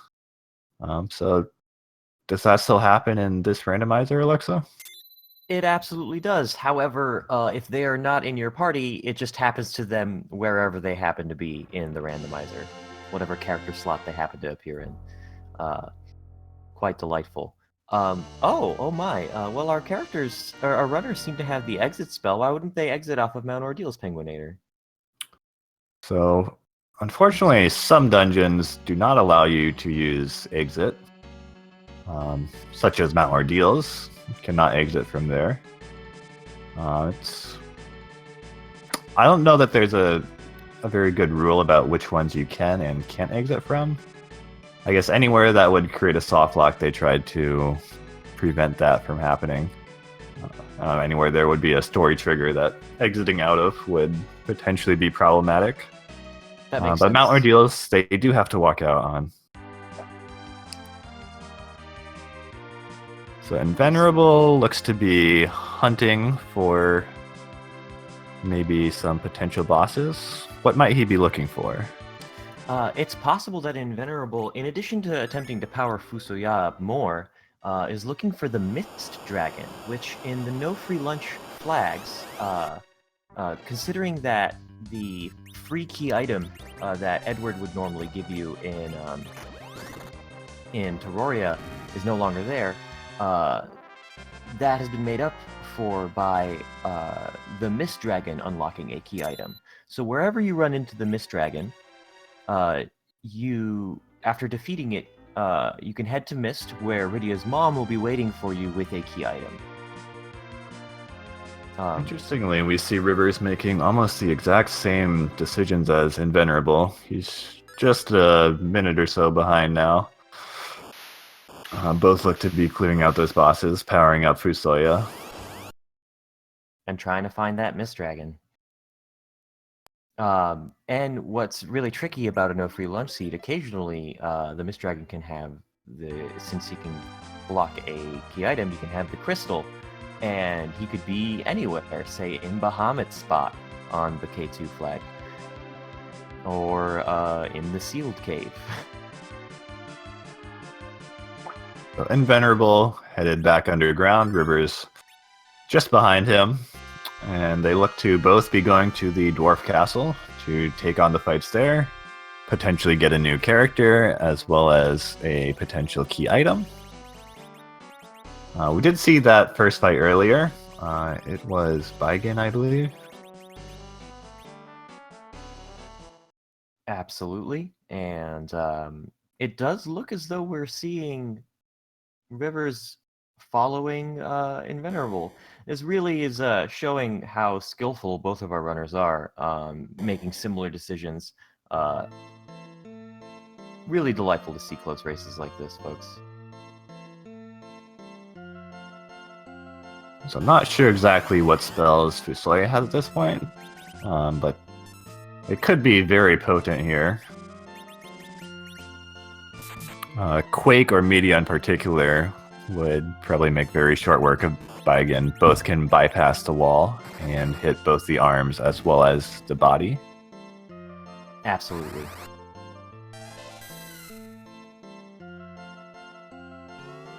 It looked like they do have Medio, so they're opting into that. A very smart play here, considering that Meteor will do close to max damage with Fusoya's spell power.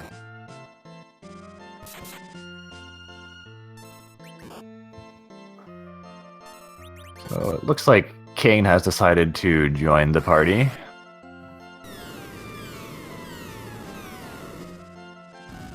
Invenerable replaced Rydia. The amusing part about that is you kick her out, and then it's like, Rydia grew up wherever she is, because I just got rid of her like a monster. And the D-Lunars as the second boss, they're also pretty susceptible to Meteor. Although also Quake, which looked like Palom just learned, at least on Invenerable's side. Rivers also picking up Kane. Let's see, looks like he's making the same decision to trade Rydia for Kane. Kane's certainly a very strong character to have, can use lots of equipment, pretty good offensive stats, hits pretty hard. Absolutely, and without high-level summons, Rydia just isn't that great. Even though she is my favorite character, just objectively, she's not the most useful all the time. Sorry, Bae. And so Kane gained 15 levels there. Why did he gain so many levels? Well, with the X2 flag enabled, not only do characters receive all of the experience is not split as it normally is, depending on the number of characters that you have, but lower level characters get more amounts of XP depending on their relationship to the level of the party. So the item given by Luca was in fact the crystal. So both runners are actually in go mode now. Both the darkness crystal and the crystal means they can go straight to the final boss, Zeromus.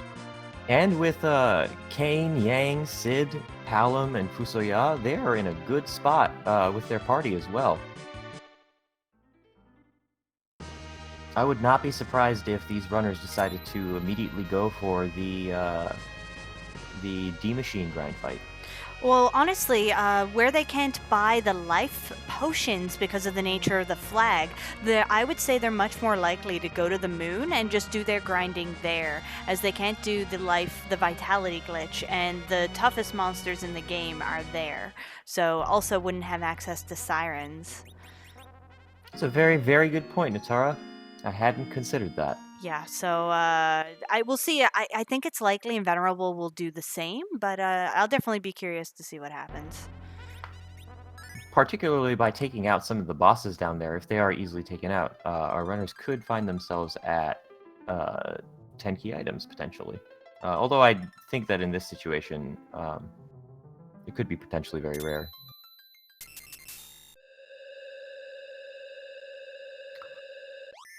And yeah, we're not sure whether Fusoya has weak or not unlocked yet.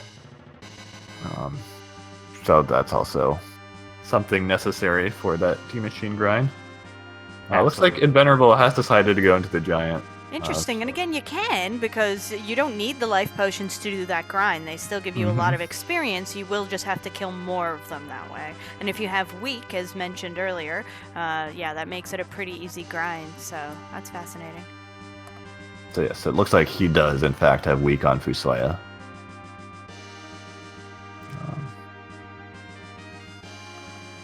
You will have to watch his MP, however. Fusoya only has 190 max MP. Each cast a week costs 25. And without those life potions, you'll have to go through a lot of D-machines to get to the levels that he wants. Absolutely, that MP restriction is going to be difficult here. However, we could see some MP leeching being done by Fusoya off of the younger generation. And that's done by the Psych spell, steals MP. Which Fusoya may or may not have. So, divergence between the two runners now. Rivers has opted to go down into the Lunar Core. He is going for those boss fights, seeing what he can unlock, as well as get some experience while he's doing it. Absolutely. And there could be some interesting key item, not key items, but high-level equipment locked behind some of them as well.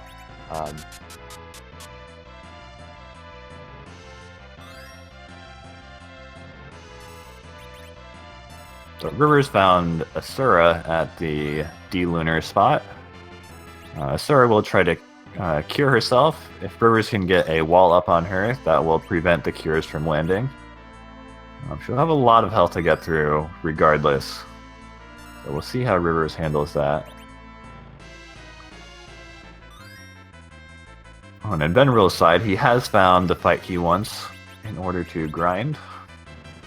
The Searcher will spawn D-machines, which he can kill over and over to generate a lot of experience.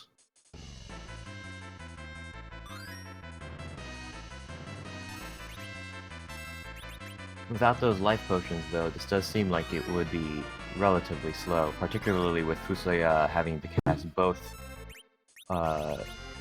curative magic and the weak spell. And being that there were no ethers possible for sale, I imagine it'll be difficult to keep up Fusoya's MP pool. So we might see, like last run, Inven doing multiple instances of this grind fight, getting cure up with cabins in between.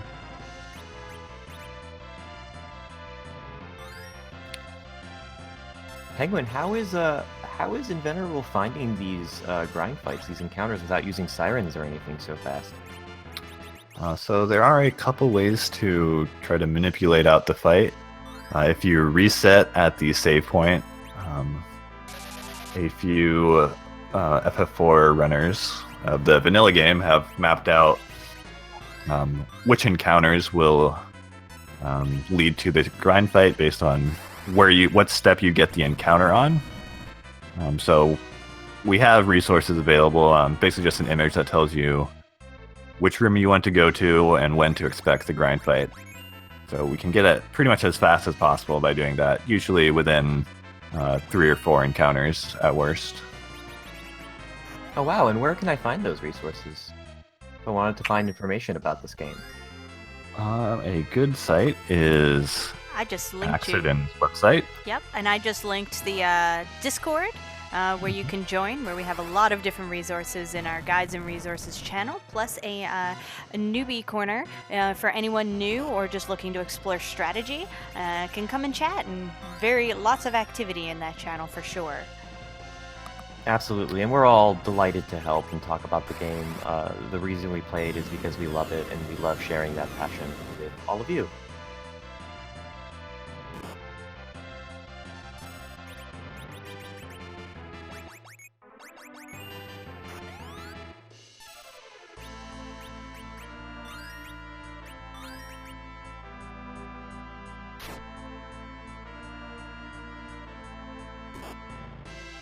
So River is still picking away at Asura, attacking where he can, jumping with Kane, and throwing his best spells at it. Looks like he's also keeping up a wall on Asura so that she doesn't cure herself. With a good bit of perseverance, he should see a victory here. And Invenerable continuing with his grind fight.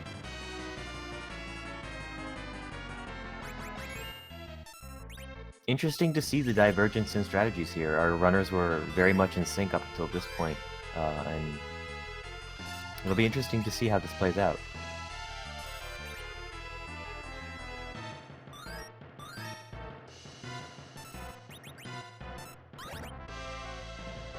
Looks like Fusoya did run out of MP for Invenerable, so he opted to use Psych, steal MP from Palom. Palom didn't really need it.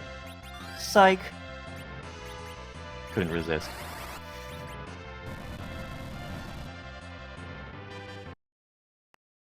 Puexel asking a great question in chat. Can you use the life spell for Vitality 0? The answer is yes. You can absolutely use the white spell. However, in this case, only Fusoya has life, and it's pretty hard, if not impossible, to get him to both use weak and then life on a D-Machine. So in this case, it's not going to happen, but it is something you can do with the right party members.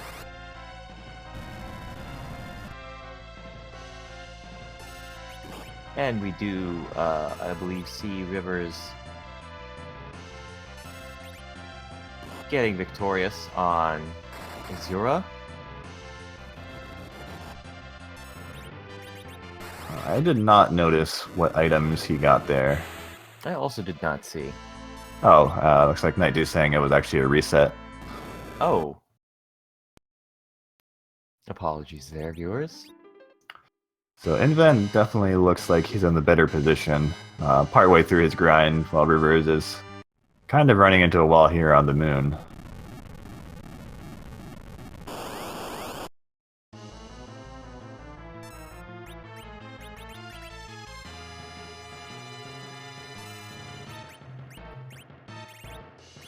Rivers trying to take on the Four Fiends fight, or the Elements as they're known in this game.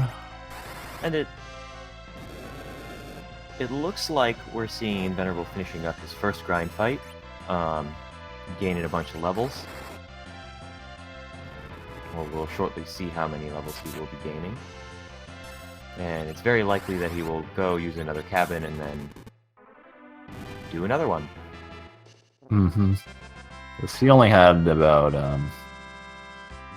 almost 400 MP available, and with Fusoya on cure and weak duty, that's not a whole lot of actual weeks that he can get off with that low amount of MP. It'll be interesting to see if Rivers opts to fight some boss battles, or excuse me, some random encounters. So we have a great question in chat, which is, what do you actually need to be able to go and finish this game? So you always need the crystal. That is necessary in order to actually fight Zeromus. And in addition to that, you need either the Darkness Crystal or the Pass in order to access, actually get to the boss. Here we have both runners with both the Crystal and Darkness, so they have everything they need. They're just trying to get to levels and equipment that they're comfortable fighting the final boss with. What would that look like? What kind of equipment would you possibly need to be able to fight the final boss? And what kind of levels do you need to get to? So equipment, it'd be nice to have some of the better weapons in all your characters, but you can really get by with whatever you're stuck with. As far as levels, kind of depends on what the runners are comfortable with. I would say around 50 is a good spot typically. And part of that is just having enough HP that you can survive the big bangs from Zeromus, which do around 2,000 HP damage typically.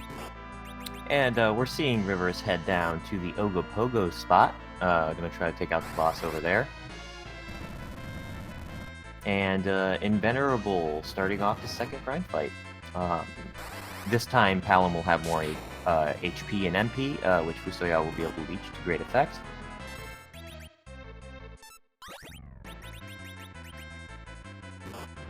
Oh, I thought of another question that I had. Why would you want to use the pass? So what does that have to do with Zeromus? I thought that just kind of gets you to a dance club in Terraria. So in this randomizer, that dance club is actually replaced with a shortcut that goes straight to Zeromus. So finding the pass is always nice, gives you a quick way to get all the way to the final boss. I always suspected the Taurorians. They were in on it the whole time. The Dark Elf is the unsung hero of this game. Or maybe the Taurians are the last-ditch effort, keeping, protecting the planet from the moon, and the way they could come there from that entrance. So maybe they're actually the true heroes. I like both versions. Me too. Oh gosh. And Rivers fighting against Octomom. I believe that he slapped the adamant armor on Palom. I could be mistaken about that. Yeah, I imagine he does have that on him. Just taking 1 HP from each attack. There's no way he's taking those hits the way he is without the adamant armor. And using Lit 2, Octomom is weak to the Lightning Elemental. So he should get through it eventually. Absolutely.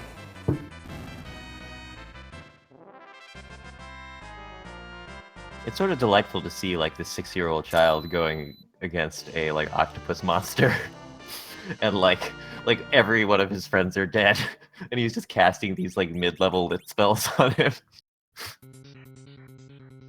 Not that different from Vanilla with Rydia. It's a Very good different point. 6-year-old. So Rivers did get through. Only got experience on Palom for that fight. The item there was the Crystal Sword, which would be really good if Rivers ends up finding Cecil. But so far we have not seen him at all. And I'm not certain that our runners will be changing their parties at this point. Invenerable definitely won't be. And I would doubt if Rivers chose to replace any of his party members now.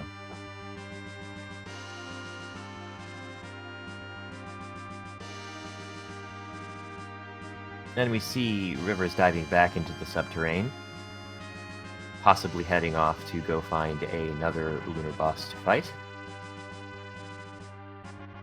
I would imagine so. There's not a whole lot else in the moon.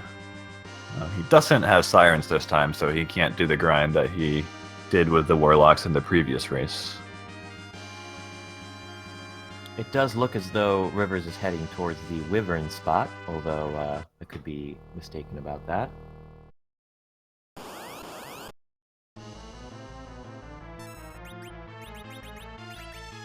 Invenerable is still doing a grind. Interesting. It takes so much longer. You almost never see it done without having those life potions available to double up on experience.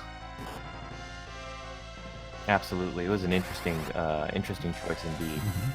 But given the conditions, Invenerable is executing it quite well. Absolutely, absolutely. And it's definitely going to be interesting to see which method here is actually the fastest. Currently, I'm willing to say Invenerable's method, but this isn't over until it's over. Interesting. I would tend to agree on Invenerable. He's probably ready to go fight Zeromus now. Rivers still needs a lot of levels. I don't think Rivers has found a whole lot of useful items in the moon yet so far. I don't think any key items have shown up, actually. Yeah, I don't believe so either. And it does look like we're seeing Invenerable making a backup save and exiting the giant.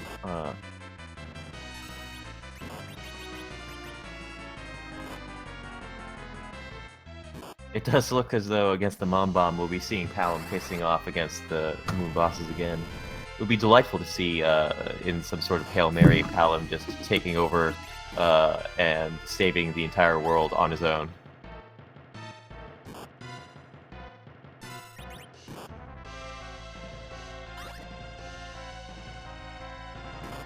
So I'm not sure who Invenerable opted to put that adamant armor on. I would guess one of the fighters at this point. Once you have levels on Palom, he doesn't really need the stat boost anymore. I wouldn't be surprised if he put it on Fusoya, considering that Fusoya is his only source of healing. That would definitely be a good option as well. lacking a dedicated white mage. Fusiliya is not that great at either type of spell, but has access to all types of spells. Chat confirming that the adamant armor is on Sid. It does seem that way. Was it Sid? Invenerable will show us how.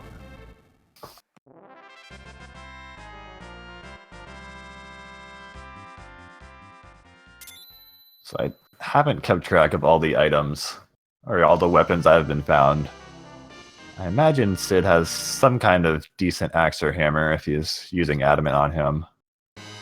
I saw Kane swinging an Icebrand earlier, I believe. I'm not sure if anything better has been found. Yang, we did see a Catclaw earlier, but Yang doesn't really need equipment, which is why he's one of the strongest characters late game. Just getting levels even without equipment, he's very strong. Absolutely. And early game, he can be a bit of a liability with his low levels and tendency to miss attacks. However, as he gains more levels, he just becomes more and more powerful and more accurate, and he can just deal thousands of damage. Some would even say he's the second best character in the game. Some would indeed say that, and they would be, in this commentator's opinion, quite mistaken. Are we going to have a commentator fight? I'm just joking around. I actually don't know who I would think the second best character in this game is. I don't think that I could pick a first, honestly. It really depends on the flags, it depends on the situation. But I think that we can all agree that the Dark Imps are the best characters in this game. So noble. I would agree on that one. Still leaves room for Yang a second, so I'm going to agree on that one. Into it. What is your favorite piece of armor to put on Yang that isn't the adamant armor? It would definitely be the power shirt. Still gets that plus 15 strength bonus. Which is insane. That's almost 2 full attack multipliers. So I think I did actually see one of those earlier from at least one of these runners.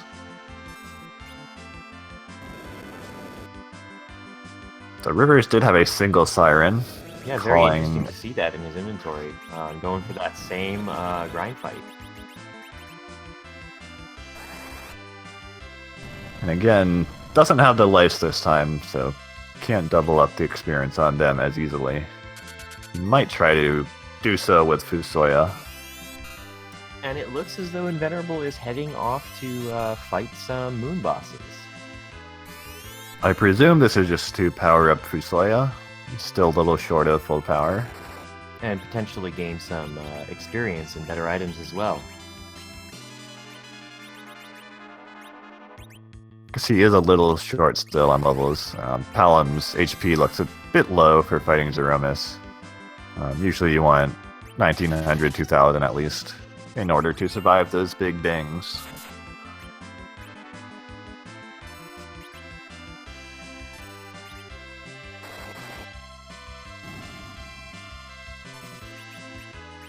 Oh, and chat pointing out that Fusiliya is still missing Cure 4, which is a very important spell in the Zeromus fight, especially because it is the most powerful curative magic in the game. What exactly makes Zeromus so scary, Penguin? Well, Zeromus' main attack is the Big Bang, which hits all of your party members. All of them? All of them. You can't do that much damage, though, right? I'd say a decent amount. Usually around 2000 HP.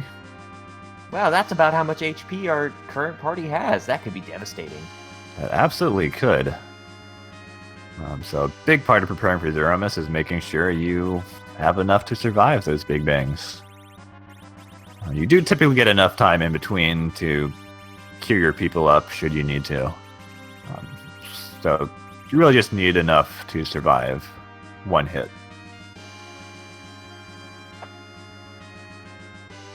Absolutely.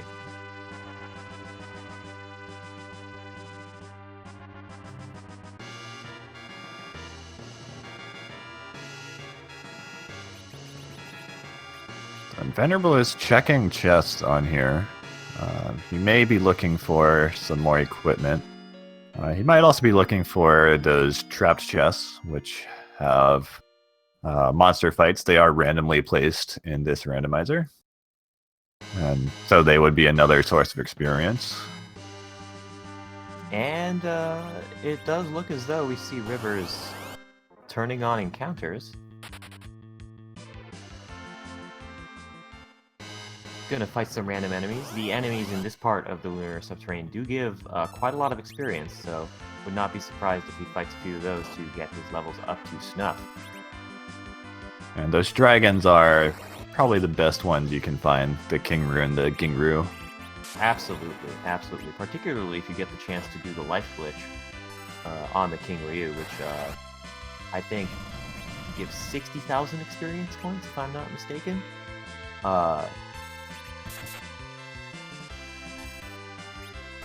I'll agree with that number. I can't confirm or deny it, but I'll let it go. Plausible deniability.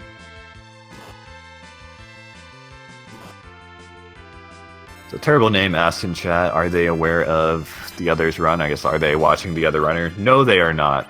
So they are isolated from the world, essentially. So they don't know where anything is apart from finding it purely on their own accord. As with all randomizers, screen watching and any sort of sharing of information or getting any hits and events is banned. So no one wants to be doing that. So Invenerable now taking a crack at those moon bosses. I believe he still wants some more levels on Palom. Doesn't really need any more items, has the key items he needs already. Couch23 pointing out in chat that the double King Ryu fight is the best moon fight to fight in terms of amount of experience. And interestingly enough, in the previous floor to this one, if you use a Siren, you can fight 2 King Ryus. Guaranteed, which is one of my favorite ways of grinding when there isn't another option, or if I happen to be already on the moon. Mm-hmm. And we see... Oh, go on. Without Sirens here, we don't have any way to guarantee those fights, so just taking the luck of the draw, taking whatever we can get. There are a number of enemy formations, 2 or 3 on this floor that have King Ryus, which can yield quite a bit of experience.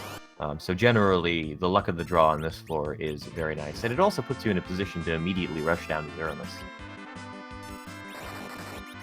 We see Invenerable fighting Azura, trying to get access to those 2 key items.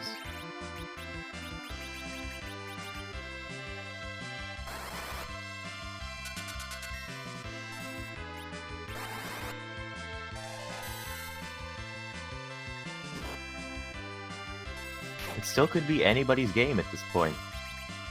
Absolutely. And Ben does have a bit of a lead on experience. You can see his characters have about 1,000 or so, 2,000 in some cases more HP so far. Still not quite enough on Palom to feel comfortable. And I think also a little bit shy of learning Nuke for Palom, which is going to be his main damage source against Zeramus. Agreed. Yeah, Palom learns Nuke at level 52. Interestingly enough, after he learns the Meteor spell at level 50, shows just how much of a whiz he is.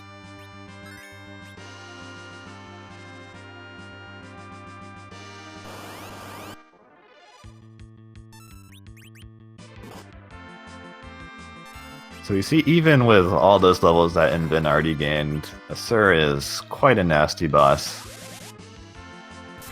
Particularly in this spot, the D-Lunar spot, where if one boss shows up here, they have the combined HP of both D-Lunars, which is quite a lot. I believe it's like 40,000 HP.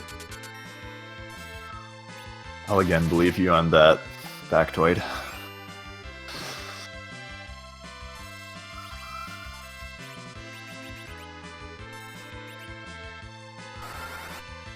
Question in the chat, who is stronger, Palom or Tella? What do you think, Alexa? obviously Tella. I mean, he has years of experience on Palom, and plus he, has powerful white magic right off the bat. I mean, Cure 2? Are you kidding me? Alexa, in why? all serious, Alexa, in why? all seriousness, Tella is absolutely the strongest character in this game. I'm just committing. I'm doubling down. You can't stop. What's this? Where's this ban button? Was it Tella? Let me show you how, and it's a picture of Fusoya. Palom is quite strong in this game. He has a lot of... he gains quite a bit of intelligence. He gets access to second-level elemental spells at early levels. He gets Bio at level 19, Quake at level 22 or 23. Both very, very powerful spells.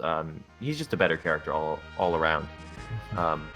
Tella... I would say Tella can be a bit stronger early on once you do a Mount Ordeals, because he does get access to all of his spells right away. But definitely Palom outpaces him as the game goes on. Tella's stat growth is abysmal. I think that the fact that Tella is useful at all is a lie perpetuated by Big Tella, the pharmaceutical corporation responsible for bringing Tellas into Final Fantasy games. I do actually like Tella in the early game, particularly if you end up heading up Mount Ordeals. He has his uses for sure, especially if you're on a seed where you want to do the D-Machine grind. He can often be your very own, your only and early source of the weak spell, which he guaranteed gets after Mount Ordeals. Looks like River is backed out of the moon just to heal up. Probably had no easy way to restore MP. And looks like he's just looking for encounters to grind on. And we do see Invenerable heading into the Azura fight one more time. Like the eponymous Daft Punk song. Did that make you laugh there, Penguin? You Did did. you have a little chuckle? You have a little chuckle? I am surprised Inven keeps going for this fight. I'm not sure what he hopes to gain by this. I feel like neither going elsewhere would be faster for experience. And he's obviously got Cure 4 or something.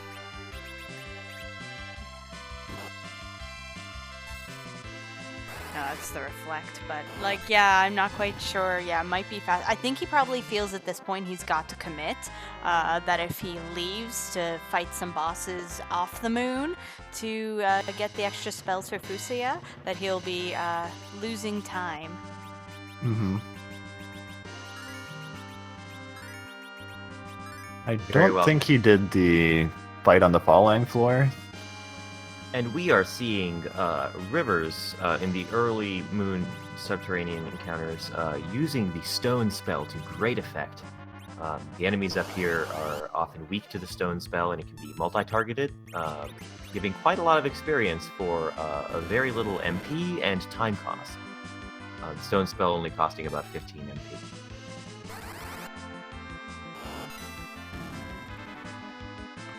I had no idea that was so effective. Even the commentators are learning something here today. Wow. So I believe Rivers swapped the adamant armor onto Fusoya just to boost his agility.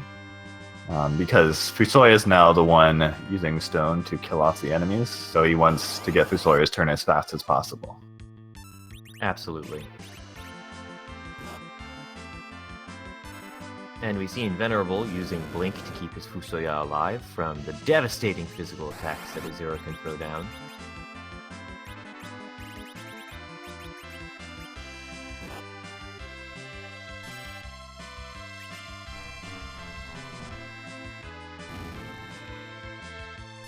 I can say one thing for certain. This is the future that Zemus wants.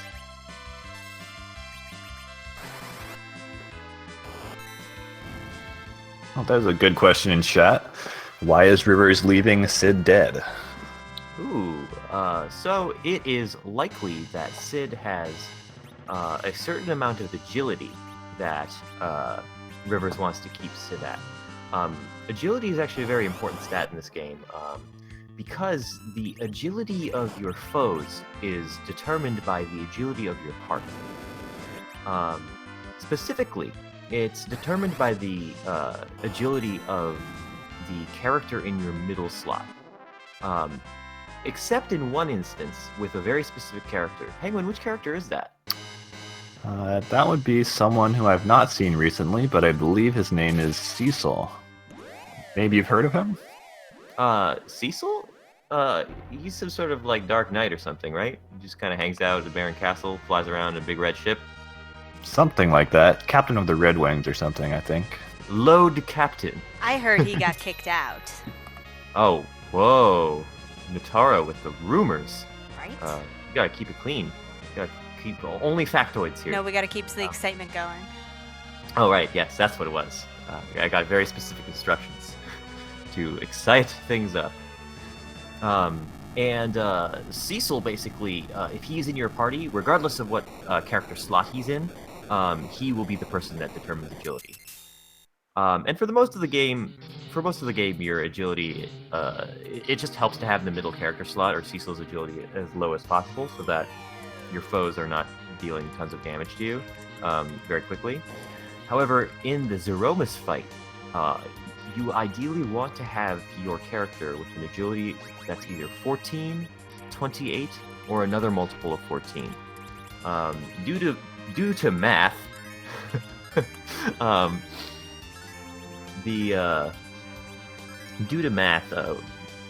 passionate people about this game have figured out that Zeromus, the final boss of the game's agility, is minimized at 14 agility. Or 28 agility. It's like sort of loops on itself. So it's likely that Sid is dead on Rivers' screen because he has 14 agility right now, or 28 agility, and Rivers wants to keep him there so that Zeromus is as slow as possible for the fight. So now Rivers is making its way into the giant, while Invenerable is clearing out the moon. So kind of reverse order for the two runners. Some role reversal here. Rivers probably deciding that the dragon fight is going to be the best for him. And opening some treasure boxes along the way might be a good idea for him as well, to pick up some extra equipment.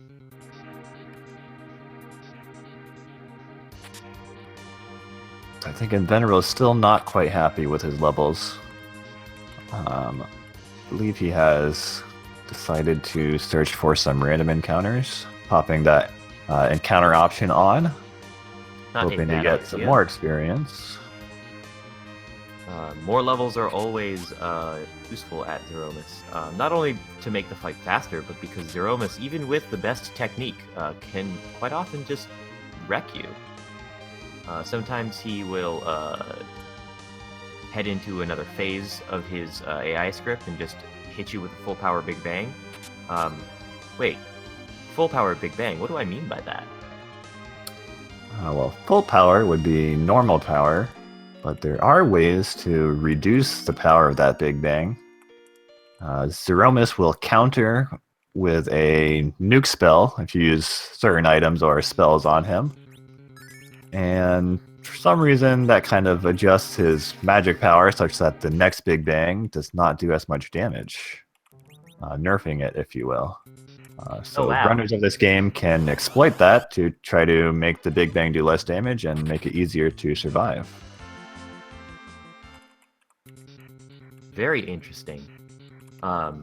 So what we will likely see our runners attempting is that Zeromus sort of will signal that he's about to use a Big Bang on you by giving a little shimmy shake. He'll shake and you'll hear some like similar to like the Agart blowing up sounds and like rumbling. And that is his way of letting you know that he's about to create the universe on you, dealing massive damage to all your party members. And 1 or 2 ticks of battle after that, you'll have a chance to, if you time a magic spell or an item on Zeromus, trigger a counter nuke from him and then reset his magic power, which will lower the strength of Big Bang, which you'll then use after that. So it's a very effective tactic for managing the amount of damage that Zeromus can do to your party.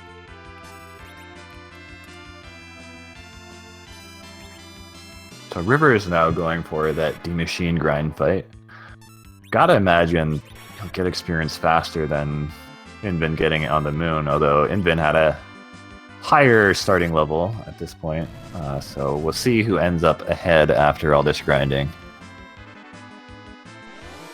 Absolutely. And Invenerable is in a closer position to Zeramis since neither runner has the pass. So if Invenerable decides that his levels are enough, he could just head down a couple flights of stairs and just go fight Zeramis. Whereas Rivers will have to walk out of the Giant of Battle since it's an unexitable location, and then head back up to the moon and then down the full lunar subterranean.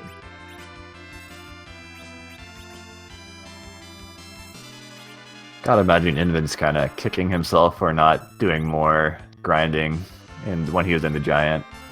I assume he was hoping he'd get experience faster from those moon bosses. And now he's kind of dealing with the situation as best he can.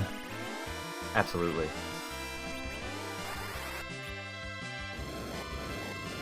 And we see him fighting a bunch of dragons. And it really is unfortunate how many dragons are killed every day in Free Enterprise. A moment of silence for all of the dragons that have fallen today.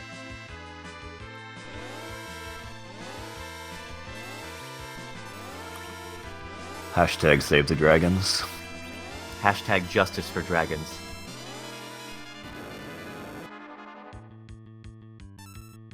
Chat bringing up that Invenerable is likely trying to get Nuke for Palom, which will be a massive bonus.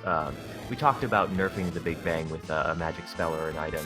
You could use the Nuke spell to do that, which is a legitimate strategy. And by the way, Nuke happens to do, close to max damage typically, so... Which is a ton of nice. mistake.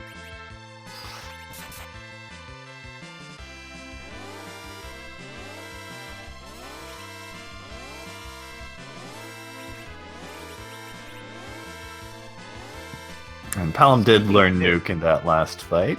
Yeah, that was quite speak of the devil's spells and they will come. And I wouldn't be surprised if he just heads straight to the Z fight now.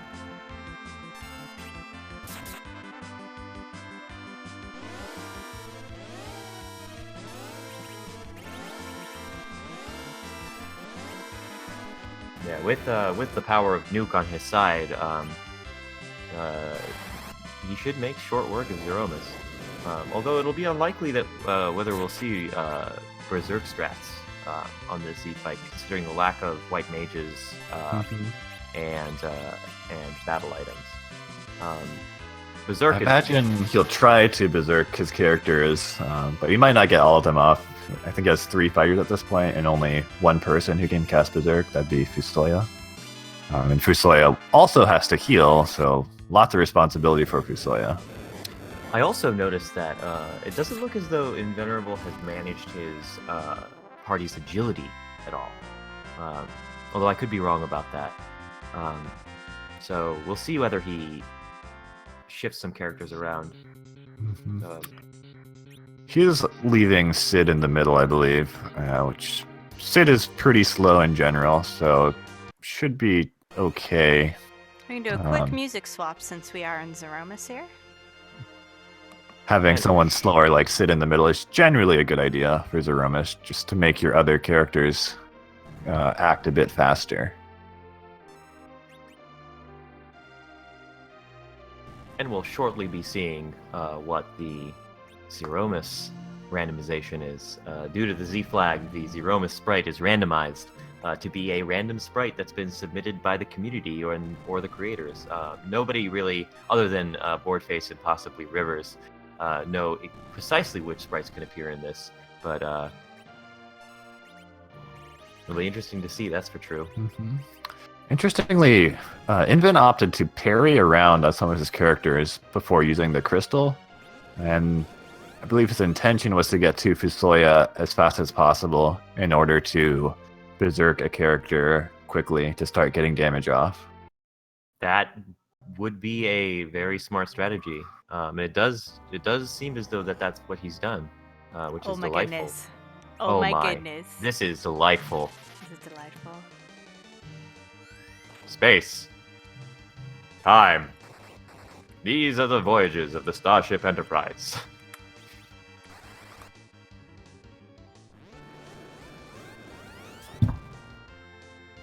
Absolutely delightful. And we did see that Berserk go off. Then we did see Palom cast a nuke directly on Zeromus and to trigger that counter nuke and nerf that next Big Bang as we were discussing earlier.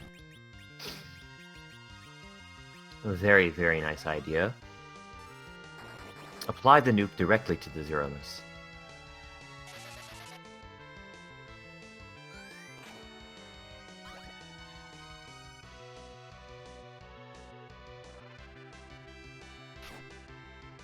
So we have Berserk off on Sid and Yang now.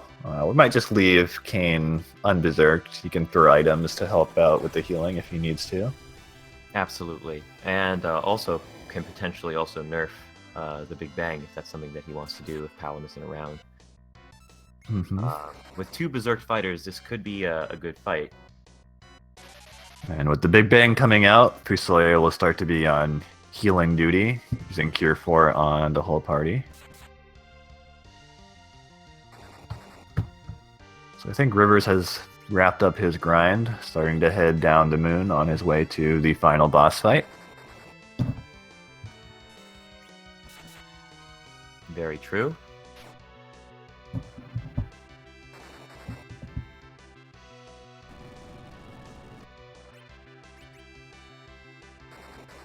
Ooh.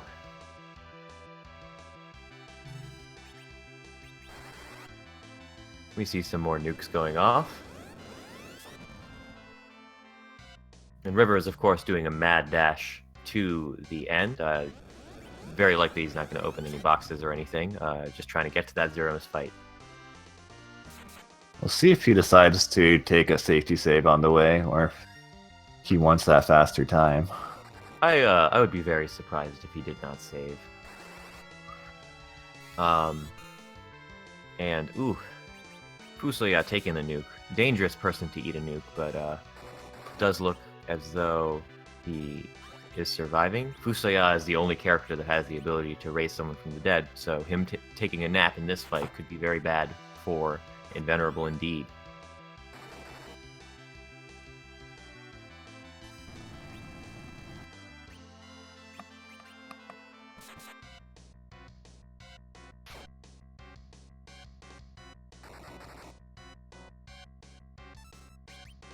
So Invenerable is trying to time his spells with Palom in order to trigger those Big Bang counters at just the right time to get those Big Bang nerfs. Palom is running out of MP. He didn't have enough for nuke, so he used Virus instead. Less damage, but still the same effect for nerfing. Absolutely, yeah. It does look as though he used Fusoya to steal some of Palom's MP, which a decision I very much agree with. Fusoya needs to be able to cure to keep those melee fighters going. And I'm guessing Inven doesn't have any ether sitting around, being that there were none for sale with that S5 flag. And we see Rivers about to start his Zeromus fight. Going to be greeted with the 1701 Demas Starship Enterprise.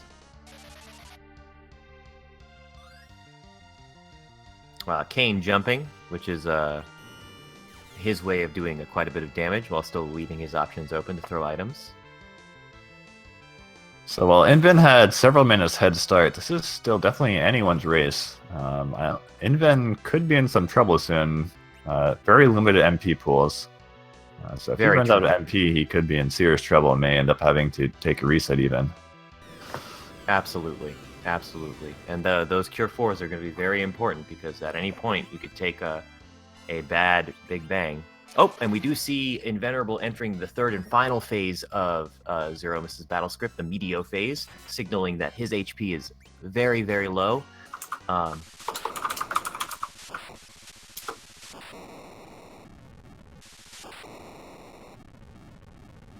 And GG to Inven? GG to Inven. Congratulations, the winner of the Final Fantasy IV Free Enterprise Workshop Invitational.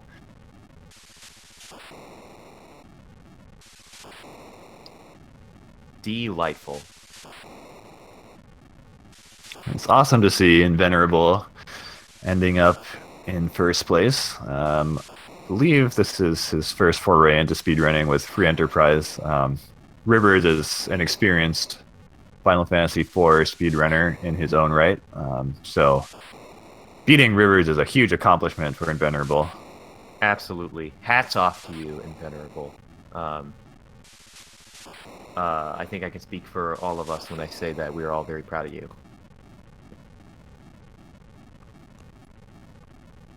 We're gonna see if maybe Invenerable wants to come and chat with us for a moment. Let's Oh, go that see. would be delightful.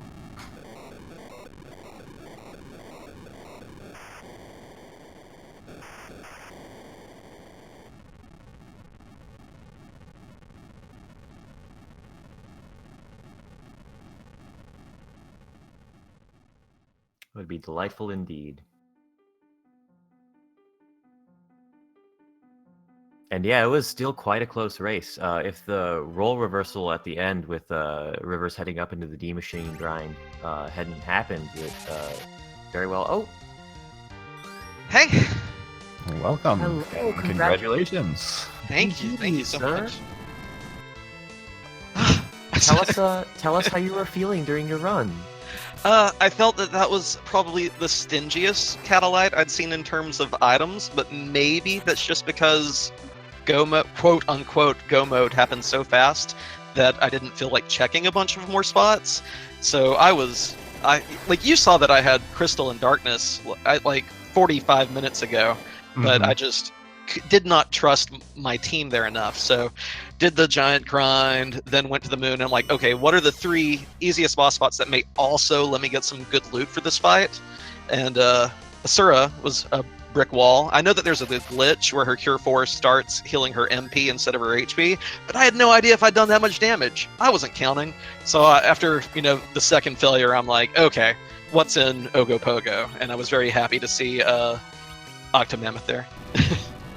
So what was your thought process in opting to go to the moon after doing some grinding in the giant? So after doing the 2 giant grinds, I knew my levels still weren't high enough for Zeromus, not with the gear that my team was using.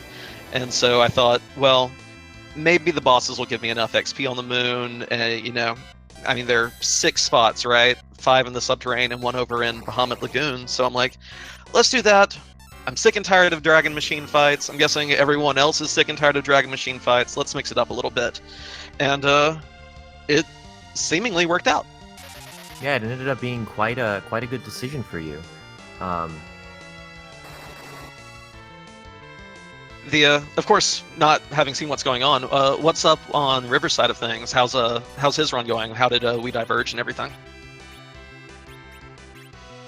So you were actually pretty similar for most of the run. At some points, you're just seconds apart making the same decisions pretty much. He ended up going to the moon when you went to the giant. And then you kind of swapped. You went to the moon, he went to the giant to grind. I think you ended up coming out ahead through that just because you got your experience faster. Gotcha. Did he seem as loot starved as I did regarding equipment for everyone? Absolutely. Yeah, there was a shortage of loot all around. Is he using the same team, or did he dip into Cave Evelyn to see who was there? Same team. I don't think he went into Cape Eblon either. Cool. Yeah, he has the same team.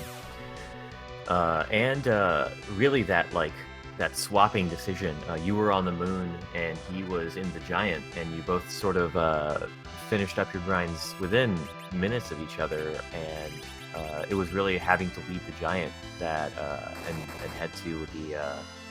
head down into the subterranean. Because he'd have to do the entire walk again because we didn't find. Did he find a pass fighting any moon bosses that I didn't or anything? No pass. No pass. So it was just we finished grinding at the same point, but because he's in the giant and I'm already in floor 7 of the subterranean, that's cool. That's cool. Mm-hmm. He's doing I like some the really little- interesting things right now, actually. Such as using the life staff to life people, and I think he's about to cast Psych on Palom using Fusuya, so to steal some MPs. So I did the same thing during the Zeromus fight. I'm like, hey kid, you don't need those. Gimme. yeah, exactly. Yeah, we saw that. We were wondering if you were going to run out of MP overall. I know Palom didn't have enough for Nuke towards the end there. Looks like Golbez was guarding the pass in Baron Castle. Oh no. What a mean Lunarian. I'm guessing yeah, so that would mean that you had, like, neither one of us would save at that point, so we would hopefully not get, well, if we went there after grinding, Golbez wouldn't be an issue in that spot anyway, but just, I like nasty spots like that for Golbez, where you fight one boss and most people won't go back and save, and then, surprise! Absolutely. So Rivers with 2 of his fighters down, and Palom's out of MP, just hitting with his little rod, 25 HP damage. So just Yang right now doing damage.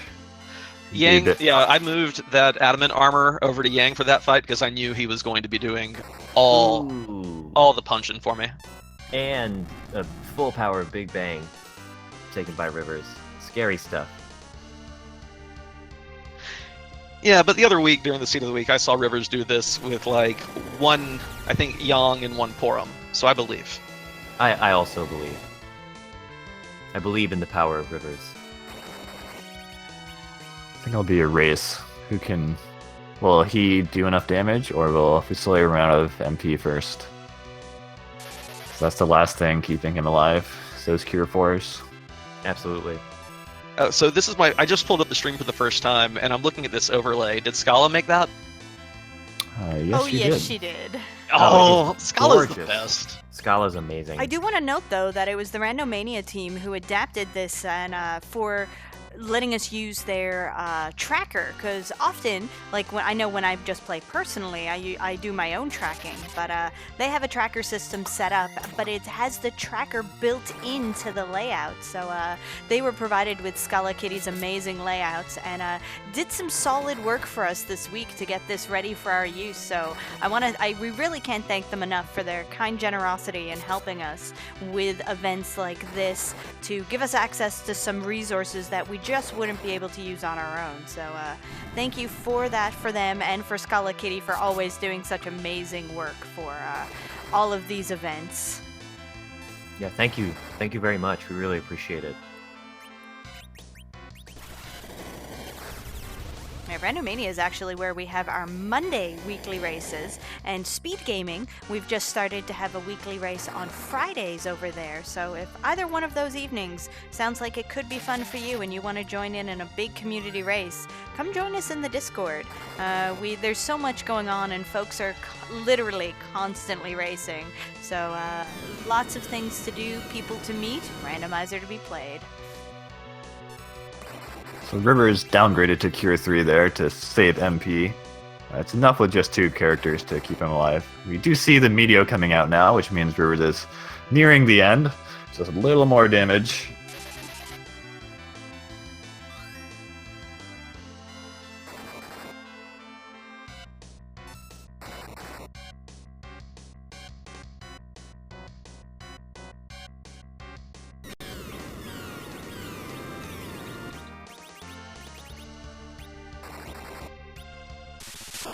We're all waiting with bated breath.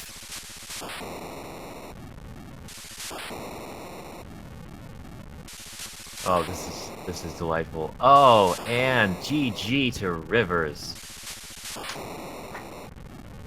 GG to you, sir. Wow, that was a nail biter of a finish.